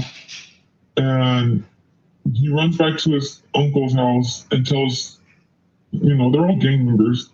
So they all go, they jump the guys so bad. They killed 2 of them and left 1 in vegetable state. So my daughter's dad ended up going to jail for this. He took the whole fault because he didn't snitch anybody out. And they did not try him as an adult because he was still 17 at the time. But they arrested him. And, I obviously got away from that relationship because when I found out I was having boys, I told myself I didn't want my boys to grow up in that lifestyle, and my daughter either. So I moved away from that. I was in a shelter after that. I had asked my mom to help me. She didn't want to help me. So I found a homeless shelter to live at in a different city. And that's where I met the lady who took me in. I call her my ex-mother-in-law because she was my mother-in-law. The way that I was in her house is like I was kind of like in an arranged relationship with her son who was older than me. I was 17, he was 23. So it was like an arranged relationship. Like I had no feelings for this guy, but I was in love with his mom. She just took care of me. She took care of my kids. And like she was the best person in our lives. So when was it? I was 19 years old. So I moved in with him when I'm 17. I'm 19 years old and I had this dream of her and it bugged me for a whole week. So I came up to her and I talked to her. I was like, hey, I had this dream about you that you went to the doctor on a Tuesday afternoon, like around 2 or 2:30, and you saw a doctor who looked like the guy from the Karate Kid, and that he told you that you had cancer. And then she just looked me dead in my eye and starts crying. And I was like, it was just a dream. I don't mean to alarm you. And she's like, you're a witch. And I was like, why would you say that? She's like, I went to the doctor on Tuesday and I saw my doctor, who she calls Mr. Miyagi. His name is Dr. Song. And she told me that her cancer came back. I wasn't aware she ever had cancer because when I met her, she didn't look like she had cancer. She was in remission. Her hair was long and beautiful. So it was like, to me, it was a surprise. So when I told her about my dream, and then she confessed to me that she actually was told that she had her cancer came back, I got scared. He got scared. And that's when I started to like try to suppress the stuff that I would see or the things that I would dream because I felt like if I didn't talk about it, it wouldn't happen. But regardless, it always happened. So she ended up getting cancer. She struggled and battled with it from 2009 to she passed away in 2016. So it was a long battle with her. And then also like that same year that she found out about her cancer, it was like during Thanksgiving. It was Thanksgiving Day, and I remember telling her and her son, I don't feel good. I'm getting really bad anxiety. I need to go lay down. And I'm like rocking back and forth. My chest is hurting. And they're like, what's wrong? And I was like, something doesn't feel right. Something bad is going to happen. Something's going to happen to somebody. And they're like, well, who is it? And I was like, I don't know. I can't really get my hand on who it is. What the heck? Can y'all hear me?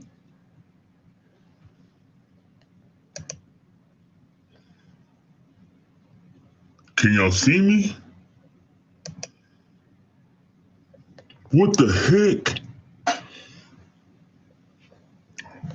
my camera, it's like I'm invisible. I got bean and cheese tacos. What y'all know about bean and cheese tacos? It's crazy. My camera ain't seeing me. Am I still alive? What the hell? Can y'all hear me? Oh, hold on.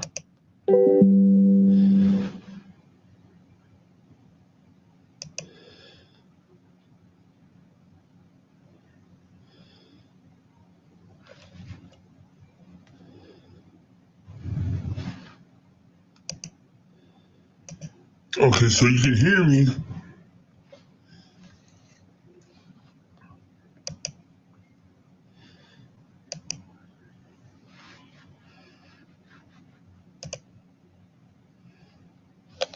Oh well, gonna have to rock it with no camera for now.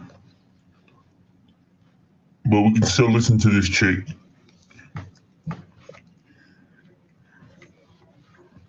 What happened while I was gone? Anything crazy? Yeah, for real, bro. I swear, my camera is still like recording, but I'm not in the frame. So they're like, just take a nap. Maybe you're just tired. So I ended up falling asleep, and the next thing, like 2 hours later, his cousin's like banging on our window, talking about like, hey, you need to come right now. Grandma went into cardiac arrest. And so then we looked at each other, and then he's like, God, you did it again. And I was like, I didn't do anything. Like, how did I know it was gonna be your grandma, you know? So yeah, the grandmother went into cardiac arrest. They took her to the hospital, and he passed away. But the thing about it is that with them, they're very big on spiritual stuff too, because they're native, and so it's like they didn't really like press me on it too much or get too scared about it. They just, you know, she would always tell me, just pray. She's like, if it's something bad, then just pray. Then around the same time, while I was dating this guy and I was living there around there, we had like a lot of paranormal things happen. Like, I remember in that house, after I had given birth to my twins, I was sleeping, and I had finally got the chance. Twins, that's interesting.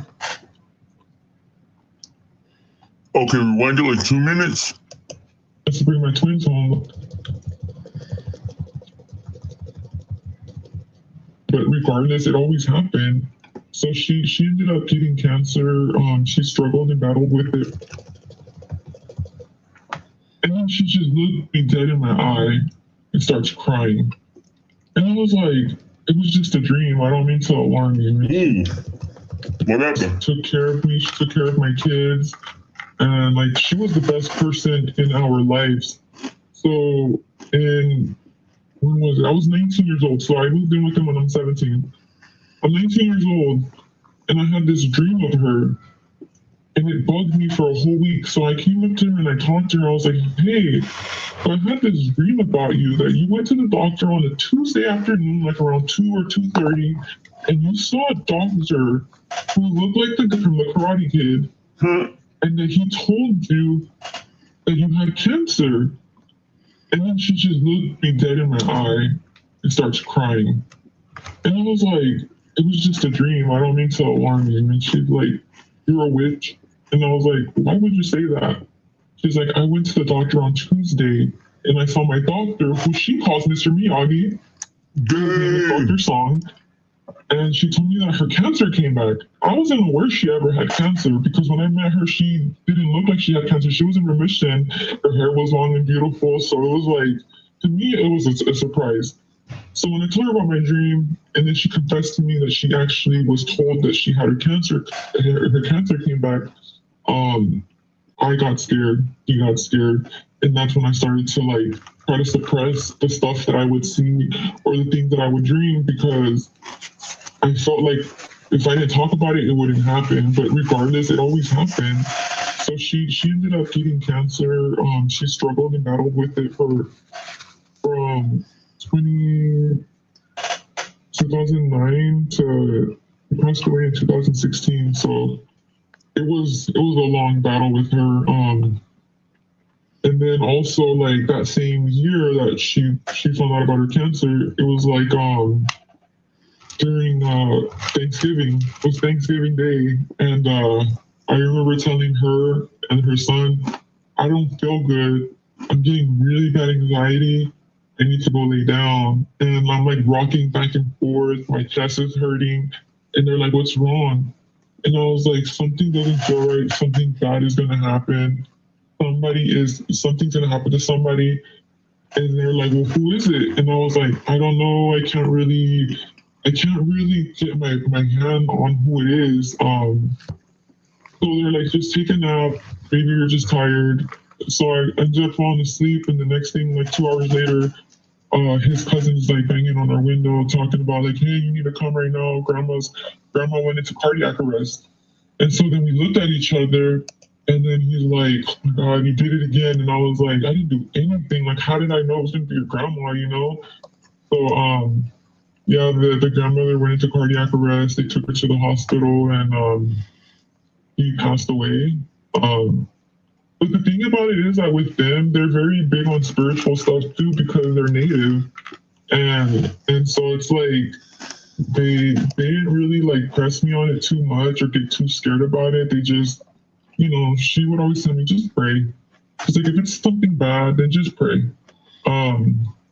Then around the same time, while I was dating this guy and I was living there around there, we had like a lot of paranormal things happen. Like, I remember in the house, after I had given birth to my twins, I was sleeping, and I had finally got the chance to bring my twins home like 2-3 months later because they were born premature. And I remember sleeping, and I hear a voice waking me up, telling me to get the kids out. They're like, get the kids out, get the kids out. So I wake up, and I told the guy I was with, I was like, we need to get the kids out of the room, something doesn't feel right. So we grabbed the kids. It was my daughter. She was 3 years old. The twins were barely born. We get out of the room, we're sitting in the living room, and we both look to the door, and we see these 2 creepy looking like creatures just popping their head through the door, and then he starts screaming for his mom. And she's like, what's happening? She comes running down the hallway, and then she like went like that because she's like, she said she saw and felt something like over her shoulder. And so we did not go back. I'm getting like the chills just remembering right now. We did not go back to the room. We slept in the living room. Toxic is blind, just TD. That's funny. Yeah, facts. Yeah, if you go back and you listen to the very first time I started dropping the bars, I said, chlamydia, you're toxic, and you're also Penelope. Y'all might as well all be the same person. Like, from that moment, I had it in my head, but I also gave you the benefit of the doubt that you weren't. Like, it's the whole Schrodinger's cat. You were and you weren't at the same time. And even being in the house felt scary. She had a priest come and cleanse the room or whatnot, and he was like, something bad has happened in this room before. Like, you know, we were living in land that obviously stuff happened in the past, but he's like, just try to ignore what you saw. But then it went from that house to the house next door. His cousin became possessed. They started seeing stuff, hearing stuff, feeling stuff. And I remember we all went to her house, and it was like 7 to 8 adults in the living room. And we're all just sitting there talking about what it is that she's experienced. I know she gets a traumatic ass life, right?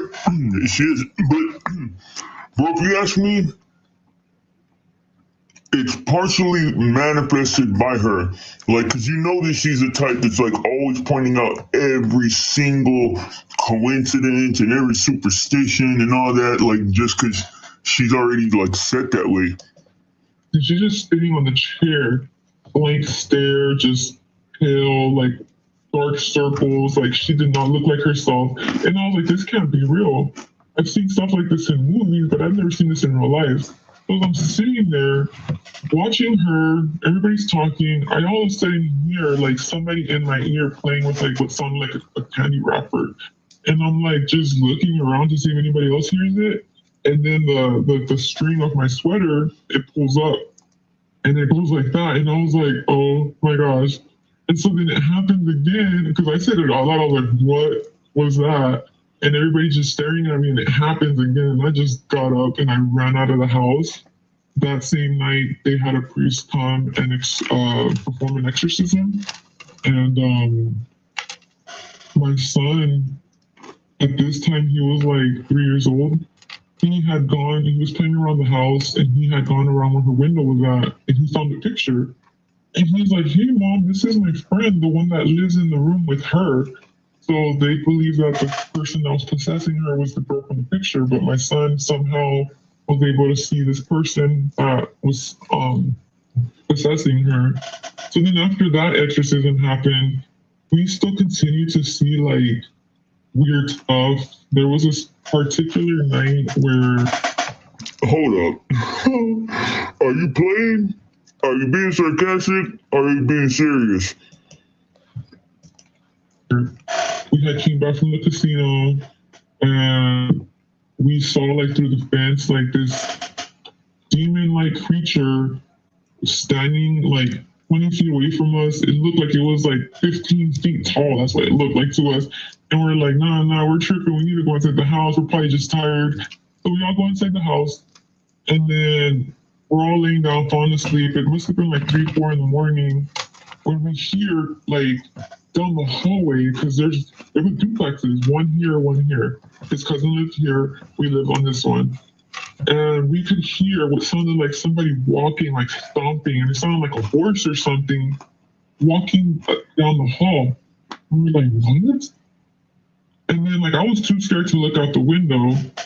But then his cousin that lived on this side said she saw something jump from the floor to the roof. And we heard when it landed on our roof, and you just hear like these little hooves just walking on the ceiling. And she said that it looked like a creature that had like red eyes. And when she said that, I couldn't help but wonder if it was the same creature that my daughter's dad saw on me when I was 15, but it was smaller and now it has grown. So I was just thinking, yeah, it was scary. So I'm like, is it coming after me? What the hell was that? So I was just thinking, yeah, it was scary. So I'm like, is it coming after me? But it was smaller and now it has grown. So I was just thinking, yeah, now it has grown. So I was just thinking, yeah. That's wild. Look at her mouth. Her mouth says, I don't know. But the words say, I was just thinking that. Look. But it was smaller and now it has grown. So I was just thinking, yeah. It has grown. So I was just thinking, yeah. It was scary. So I was just thinking, yeah. It was. Do you see it? That's fucking weird. So I was just thinking, yeah.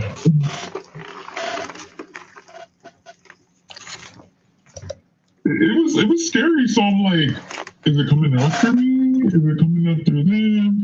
But like again, like I said, they're native, so they believe in all the spiritual stuff. They have like their own ways of, Did you see what I'm talking about though? It's like a glitch or something, because the voice says, I was just thinking that, but her mouth says, I don't know.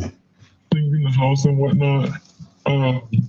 They're coming after them. It was so saw on me when I was 15, but it was smaller and now it has grown. So I was just thinking, yeah. It was grown. So I was just thinking, yeah. It was scary. So I'm like, is it coming out? Oh yeah, bro. Yeah, there's certain people that I swear to God, they actually, for some reason, I don't know if it's like superstitious or whatever, but they think it's impossible to lie to me, like in person. But I mean, you feel it. You know what I mean? Like when you're in person, bro, that shit, you can just feel it. They're coming after them. But like again, like I said, they're native, so they believe in all the spiritual stuff. They have like their own ways of, cleansing the house and whatnot. But yeah, that was scary. Damn, those Like, tacos were good. fast forward to 2016. That's when I experienced my first death. It was my 27th birthday. That's the same year that my ex-mother-in-law passed away. And 2 months later, my grandmother passed away. They both had cancer. And my life just derailed. I started drinking. I started doing drugs. And also I was going through my first separation. Like, I was married to my best friend. At this time, I had already moved on to a different relationship. I was married to my best friend, and he decided that year that he didn't want to be with me anymore. So I took that hard because deal with this one. he had just adopted my older daughter. And Sometimes she's smiling while telling. I don't know. I haven't really. I mean, honestly, I can't even like. If I give my opinion, I think it'd be too politically incorrect or whatever. My opinion is, I think that people are a lot more rambunctious than you think, and I think that smile isn't that she's lying. I think it's that she feels like a participant more than she's willing to admit, even if she's not. If that makes sense. Like, she might feel some like a hint. This is my personal opinion, because I was thinking about that too. That she does have like a hint of something giving in her eyes or in her face, but I think it's a hint of guilt of like being responsible for something, perhaps, when she's actually not.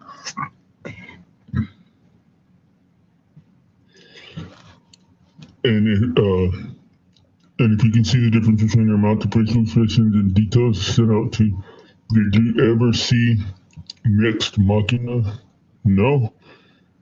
It's scary when we have AI androids that look exactly like humans, because it's Ex Machina, right?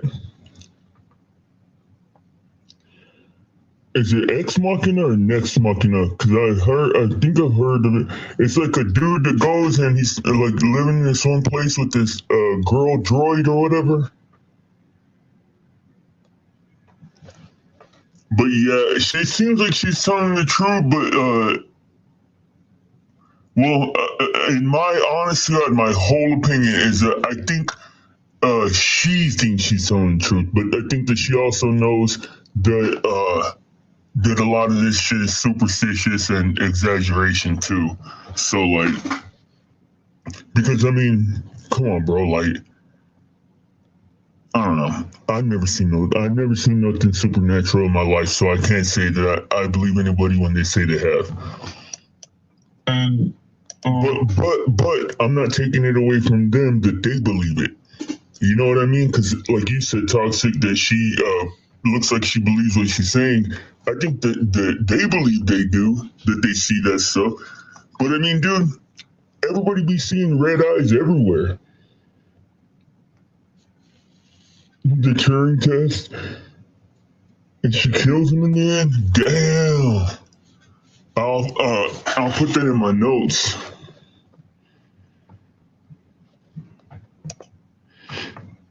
I gotta pull the thing down every time I pull a tab up because I don't want it to come up on the wrong screen. That happened to me one time and I paid for that shit for a long time. Yeah, that too. She probably knows that it comes off hard to believe.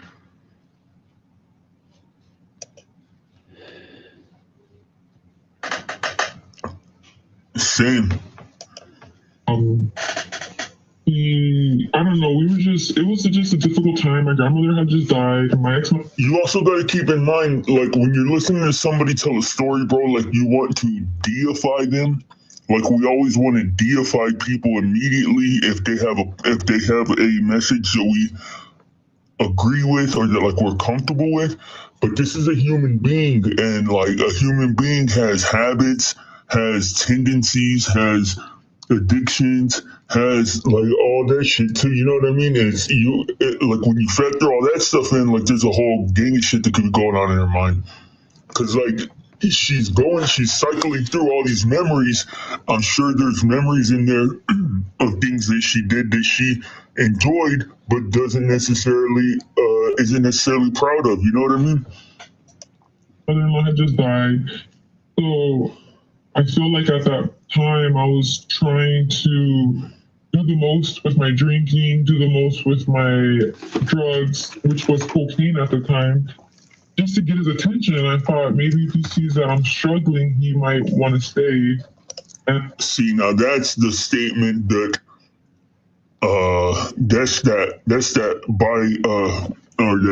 what is it? BP or whatever. Well, not bipolar, borderline personality or some shit. That's like a horrible statement to me. And anytime somebody says things like that, bro, like I always just like cringe on the inside, because that's not, people don't really do shit like that.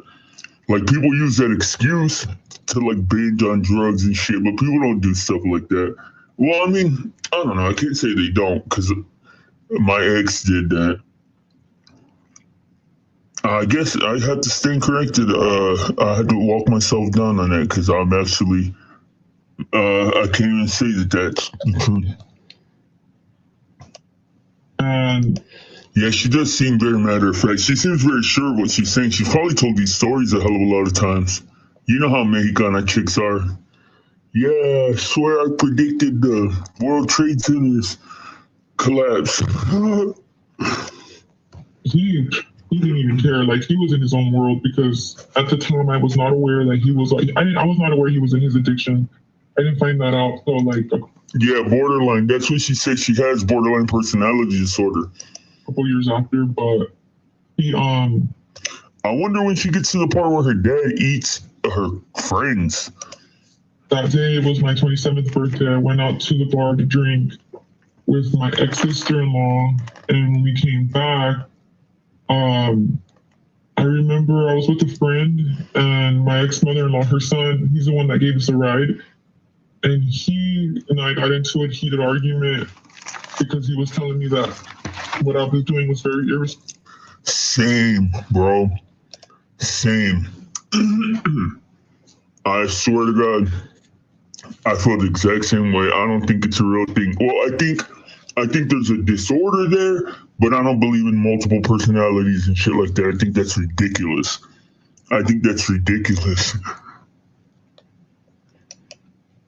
Tourette syndrome, though? I mean, I don't know about the cussing, but I know that, or at least I feel like the tics are real. If you look at the guy from H3, or Billie Eilish, I don't know if you know who Billie Eilish is, but she has Tourette syndrome, dude. And you can see her eyes twitching and shit, like all the time if you look closely. Responsible that I didn't have to resort to doing drugs and drinking, that his mom would be very disappointed in me. And that hurt me so bad. And I remember getting so mad. So I go back inside to my house and I do a big old line of cocaine. Damn. And then I come back outside to pay him for giving us a ride. And then I storm off. I start walking down the hill. And I remember my chest was hurting. My friend was chasing after me. And he was like, "Hey, you need to calm down." And I just remember I collapsed. And I fell onto a bush. And there was a guy who dreamed about the two towers falling on September 11, 1996. Yeah, I heard about that.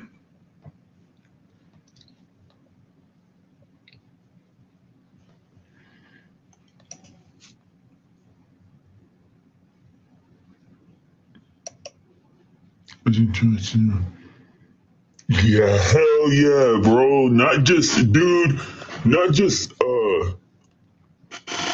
I think let's move to something lighter. We've heard enough of this depressing ass story. Let's look up that, because there's a whole bunch of people that pretend to have all those disorders on TikTok. Fake disorders TikTok.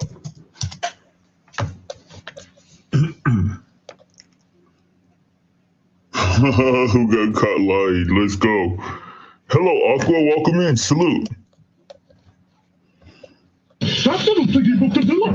This little piggy booked a hotel.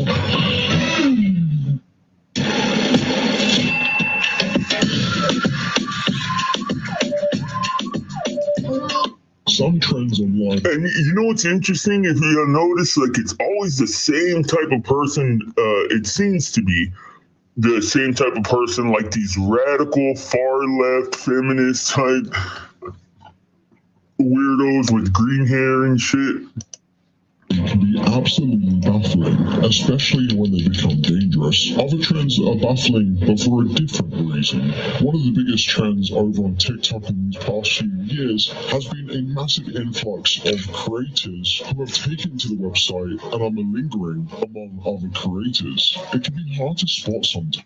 Oh, hey, Aqua. Is my voice? It should be normal now. Is it not? Do I still have the voice changer? Oh, I do. I hit my second puberty. There's a YouTube creator, or YouTube. I think either YouTube or Twitch. He's a video game guy. He claims that he went through a second puberty, so I did that too. Because to me and you, why would anyone want any of these horrible disorders or even lie about it online? But on TikTok, there are certainly some that play up for the camera and straight up lie. Bro, how funny, not funny, but like just how, I don't know, funny would it be? I gotta say funny. If all of a sudden these dumbass people woke up one day and they have Tourette's syndrome. Or they wake up one day they got some crazy mental health shit. Gain sympathy and also a massive audience on TikTok. The sad reality of it all is it actually works surprisingly well. There are some massive TikTokers out there that have done this, and some that still do. An all-around terrible trend that unfortunately I don't think is going to stop anytime soon. But with that being said, we can certainly point out the ones that are doing it, and all have a part to play in calling these people. Schizophrenia has been one that is simply because Nick, my friend who comes on panel, has it, and they're going, oh shit, for real? Wow. Every single person that I'm going to mention in today's video, I have done a deep dive on. So there'll be links in the description down below if one of these stories sounds interesting to you and you would like to get more information. With that being said, I certainly ask you guys to help as well with these videos, sharing them around, or even perhaps just leaving a like. It helps the algorithm and helps people online watch out for these certain people. Our first story is about a TikTok couple that we actually mentioned not too long ago, called Alex and Bug. One of them claims to have autism and also claims to have Tourette's. In earlier videos as well, one of them could be seen in a wheelchair. Now, I stated in an earlier video, damn, autistic and Tourette's, that's a bitch. God had it out for that dude. that it's certainly plausible with certain disorders, but the way that they certainly play up for the camera makes it hard to fully believe. For example, with one of them being in a wheelchair, not a few days later, one of them was picking up their other half and carrying them around like a baby. Not something that someone could do who uses a wheelchair. Certainly, you use wheelchairs for a variety of reasons, for stuff like even POTS, but wow. Could you even imagine what that relationship must be like? Like just constantly performing your disability? Crazy, dog. That's wild. really, to then just step out of your wheelchair to pick someone else up, something already isn't adding up.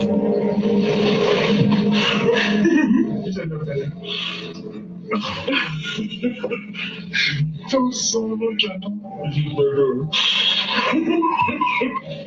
To further that, they also have a series in which people send them gifts, which honestly is kind of a bit of a red flag right there for you. While it can be innocent and harmless enough, while they create their videos unboxing these packages that people... They're ugly as all get out, man. God almighty, they're ugly. I'm sorry. I don't mean to be like that, but goddamn, they got beat with the ugly stick, fell off the ugly tree and hit every goddamn ugly branch on the way, and then hit the goddamn ugly ground. Fuck. Ugly as all hell. Jesus. Sent in, they certainly play up for the camera. For example, this is them opening a package. And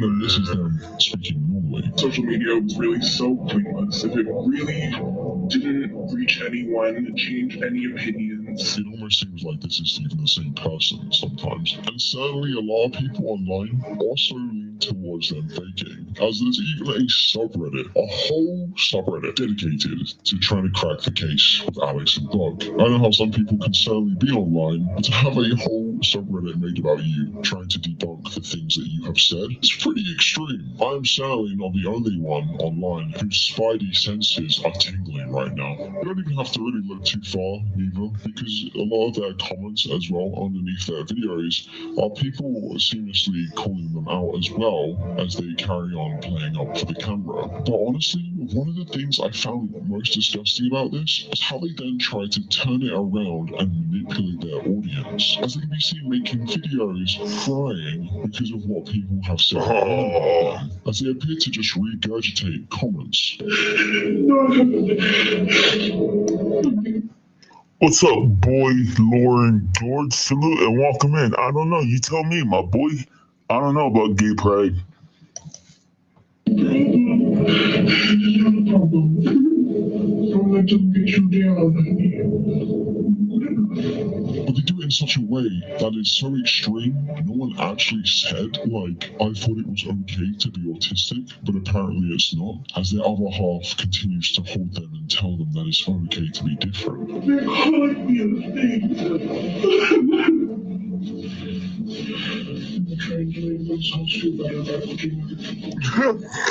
Fell back up to the sky. She hit every branch on the ugly tree, fell back up to the sky, hit every branch on the next one, kept bouncing until she hit every branch on every ugly tree. That's funny, bro, but that's accurate, dog. Like, goddamn, one of them, bro, that one looks like Dolph Lundgren straight out of Rocky, right? Goddamn.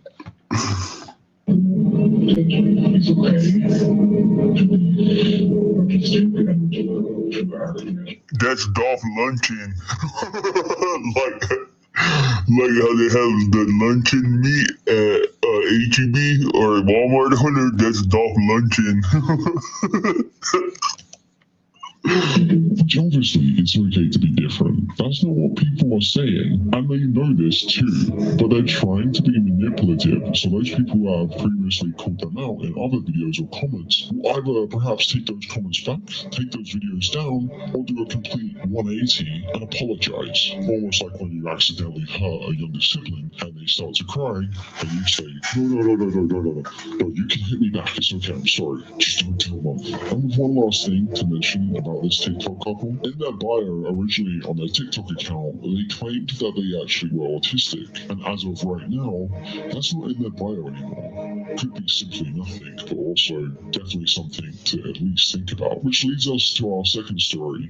A TikToker goes by the Still staying up late gaming solo? With Hako AI, get the ultimate companion for your playtime. I noticed that the enemy jungle down this. Confidence up. Wow, that overgrown tunnel looks spooky. Main weakness is the floor. Yeah, squeeze through that now. It leads deeper into the village. Choose from a wide range of characters and make every gaming moment more vibrant. Come and give it a try.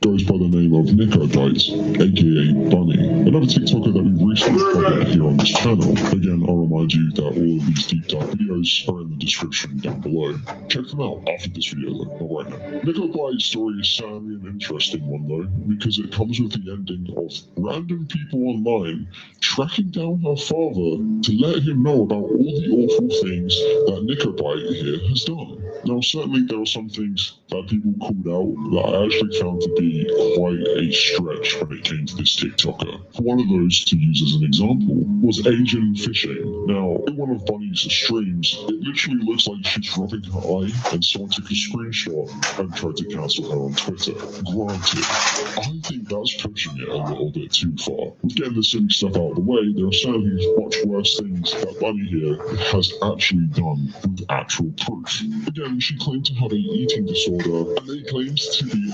Okay, I had to go to the kitchen real quick. Oh, the Brave browser? Yeah, I'll do that right now. Autistic. Hold on. Huh, you know who that bunny is or what?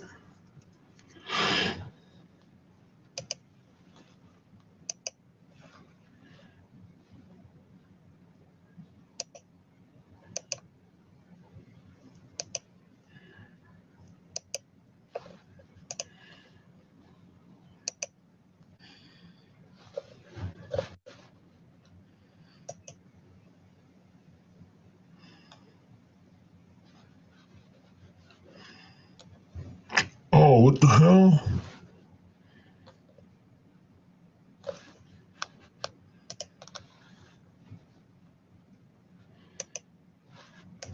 Faked a eating disorder, Tourette's, and would also tell other people on her TikToks to go and harm themselves when she finally got called out for her actions. Although, one of the funny things about this is I went to look on famous birthdays and it said they identified as autistic. Family life, they identified as autistic. Imagine that. The other things that we used to laugh about 5 years from now, as this whole thing's getting ridiculous, those things are certainly coming to full fruition.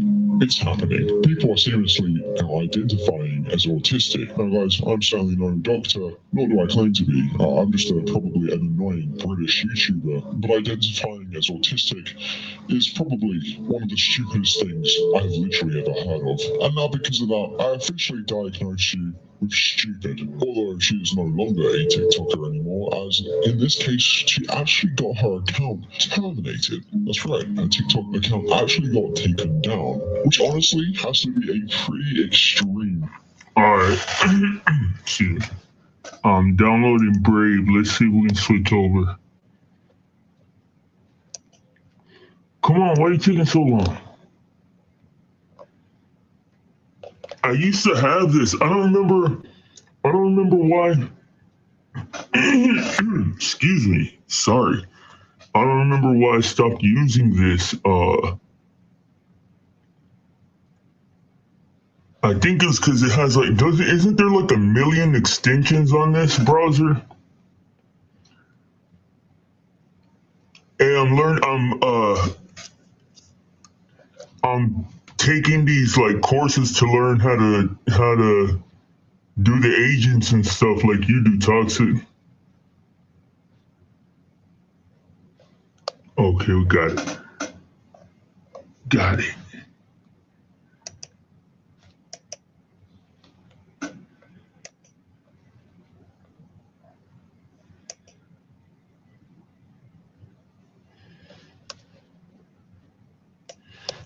All right, let's see.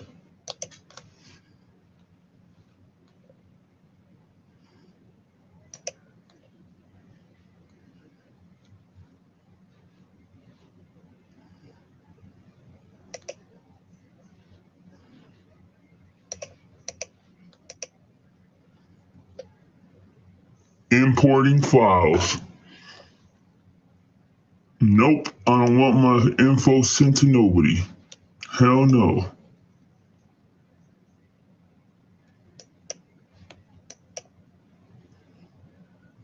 All right, damn, it looks nice. It looks nice. Shit, it looks good. All right. Let's see.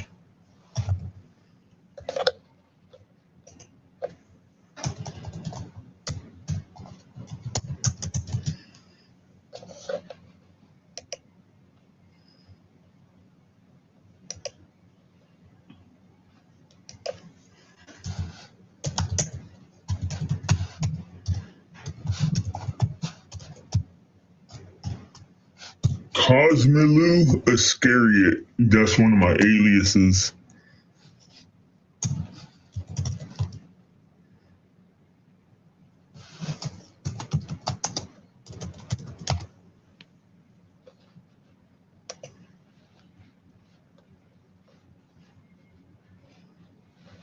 All right, I'll be right back.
Okay, can you hear me? All right, we're here. We are here. Let's see. First, let me log in before I go bringing up the shared screen. Damn, it actually looks like super clean and shit. I am kind of digging this.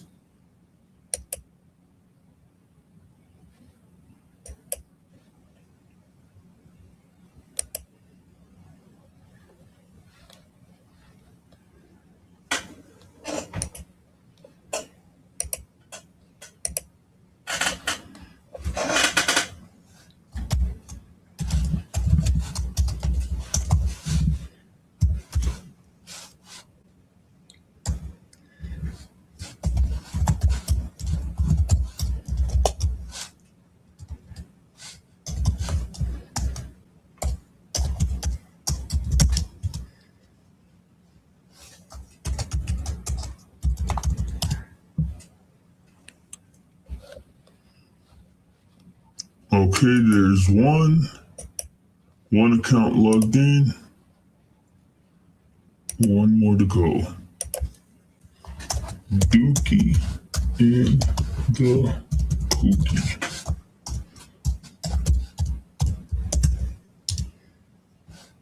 Shit.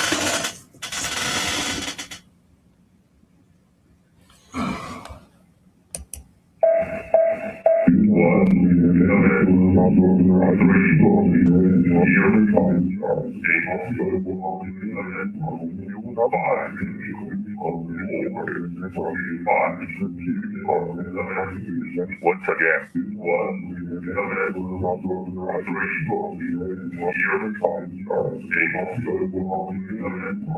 What the fuck? I never done a sound capture. That shit sounds crazy. I don't even know how you would be able to decipher that shit.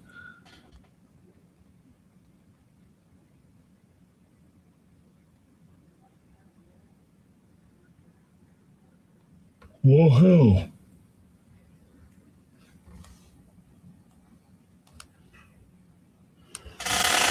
A-M-L-Y-Z.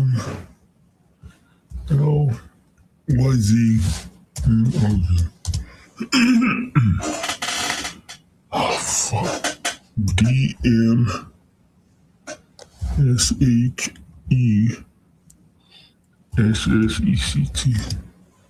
What the fuck, man?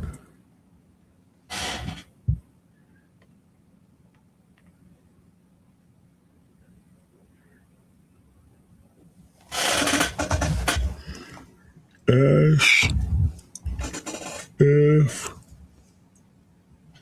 H M H E. Oh my god, bro.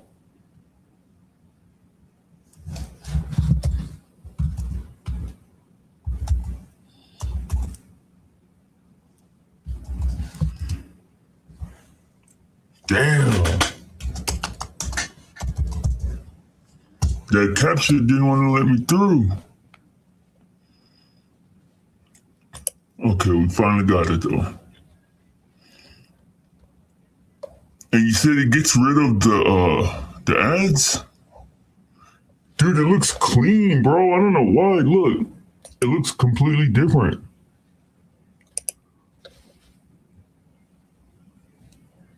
Oh, hell yeah. Dude, finally.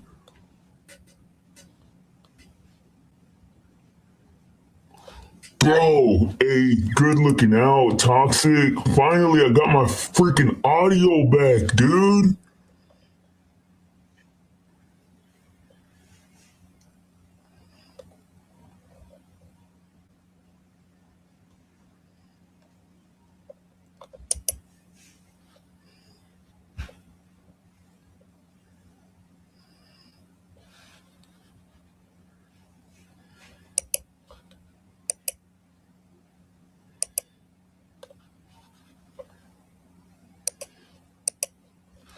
Yeah.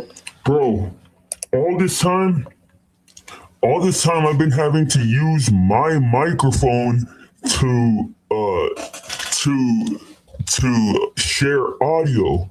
But finally, now with this browser, I can actually play the audio for the video Maxing to 5D Ascension and mute myself. So tight. Good looking out, dog. That was and yeah, I didn't see no ads. Hell yeah. All right, let's see what's on. Let's see.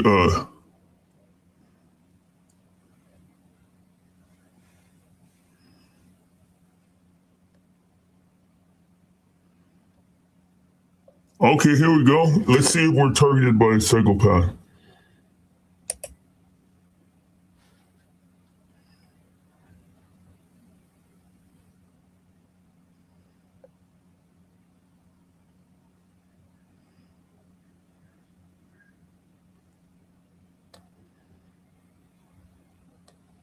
A psychopath doesn't need to know who you. Yeah, no ad. It takes a little while to load, but let's see what they're talking about. Psychopath. You are to know if you're a target. They don't need to see you fail. They only need to see you yield. To see if your desire for harmony is strong.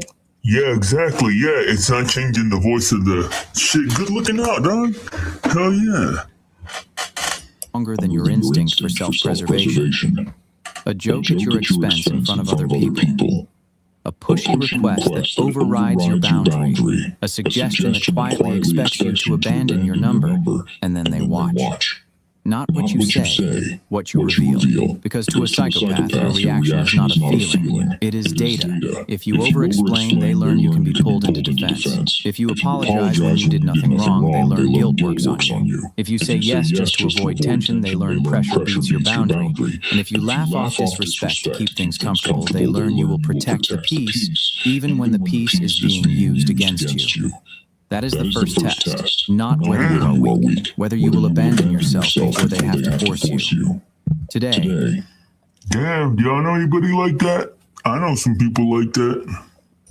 We reveal the specific sentence that fails this test, and the diagnostic sentence that forces the predator to reveal themselves instead.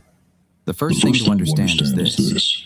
The test almost never feels like a test when it happens. It feels small. That is why it works. A comment that cuts a little too deep. Oh yeah, now I can wear my headphones. Hold on.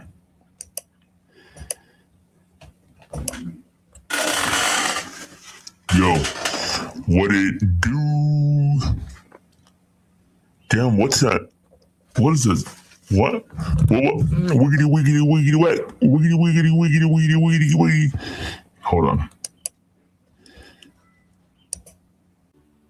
Yo, I am the Blizzy. Okay. I'm a little weirdo. I'm a little weirdo.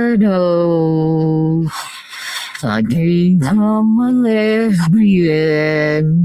I think I'm a lesbian. I think I'm a lesbian.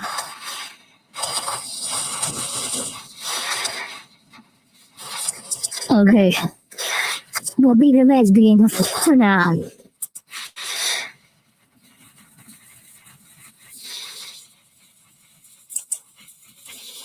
Whatever the sound.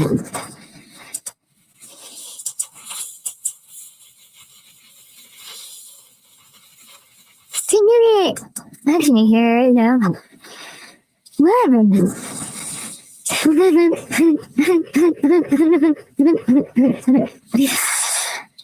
Whoa, my voice is wild. Please, come away, Brian.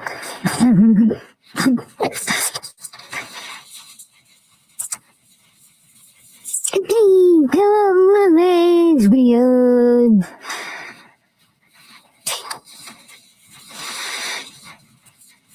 How do I get my sound back? What the hell? Okay, there we go.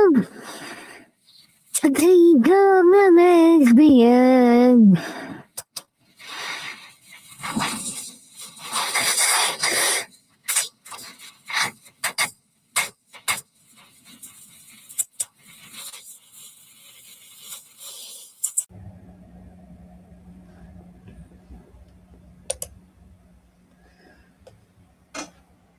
Okay. Is the sound straight now? Like, is it even, and are you hearing double anything? I am the Blizzy. Let me turn this mic down a little bit.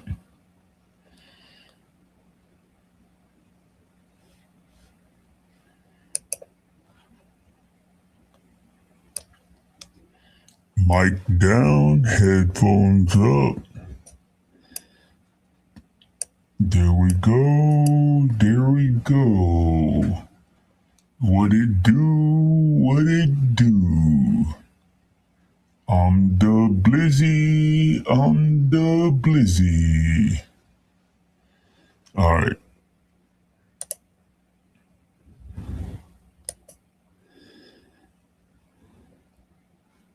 Okay, I think that should be good. Let's see. Let's watch something else. Hey, thanks for all the people hanging out, man. Y'all kept the numbers solid all the way through. Toxic, thanks for hanging out. Cake Mix, everybody else. Ho math. Ho math. I don't know what this is.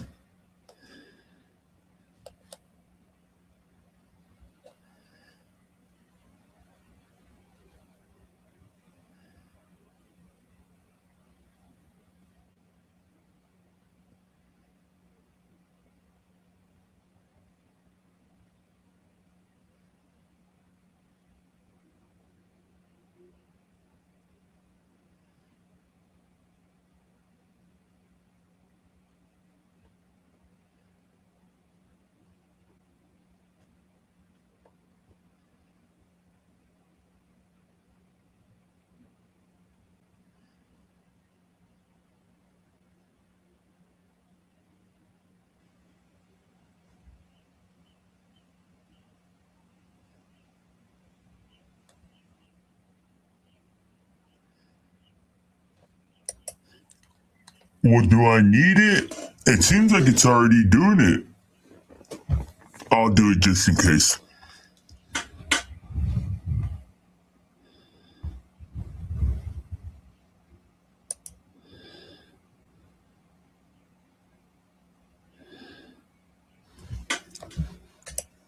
Yeah, it's blocking sponsors because it says right now I have 9 trackers and trackers, ads, and more blocked.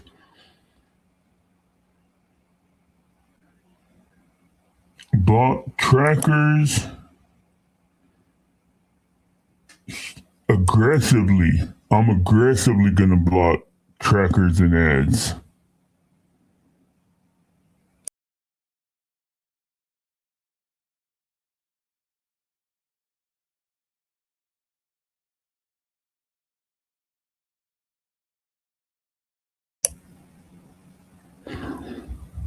Yeah. You're gonna go live or what, Toxic? I can, because I really just kind of feel like chilling. And if you're gonna go live, I'll go by and watch. Yeah. All right, sounds good. All right, guys, thank y'all for tuning in. If you're from the Twitch side, thank you for joining me. Thank you for peeping me. Tap me in with your homies. Tell your friends about me. I drop bars. I sing songs. I make faces. I do noises. I breathe. I smoke cigarettes. All that stuff. Everything else, man, I don't know. I love you guys. Remember, be awesome, be forgiving, and be grateful, and be loving. And also, there's your side, there's her side, and there's the blind side. Blindside News. Y'all be good. I'm out. Peace.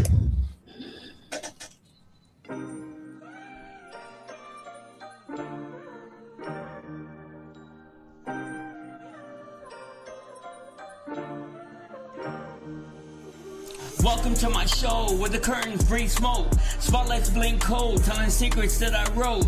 Heart on a tightrope, mind doing backflips, every line confessing, dressed up as ad-libs. I juggle my demons, they call it a performance. Trauma in costumes, anxiety's chorus. Tickets will scar you, you pay with attention. I trade you my flaws for a moment of mention. The mic is a mirror and I rap to my face, trying to recognize me in a digital space.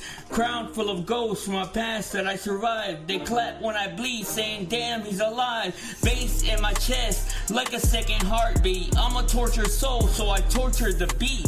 The stage is a cage with invisible bars. Can't let my light dim, I'm a shining star. Applause is a drug and it's easy to get addicted. Love the attention but hate how it's scripted. They want me consistent, I'm chaos in shoes. All will be forgiven if I can just stack these views. The void comes to me when it needs to confess. My shadow got followers, I guess I'm a success. All my friends stay scared, text me every day saying I'm great. I say get out my way. Welcome to my show where the hope wears a mask and the faith is a dare, not favor you ask. I shake hands with doubt, we got history deep. He knows all my secrets, I doubt he'll say it peep. My voice is a weapon, but I aim it at myself. Self-sabotage and I put me on the shelf. Welcome to my show, the lights are too bright. You can't see the tears when I say that I'm alright. I learned how to laugh in emergency rooms. I learned how to dance with impending doom. Dreams try and creep over me at night. They whisper don't quit, then they're gone by the light. I treat every beat like it's the last confession. Pastor is rhythm and church is in session. I stand with ambition, repent with regret. No betting on futures that I haven't even seen yet. Mine mostly dead, occasional spikes. I keep finding versions of myself I don't like.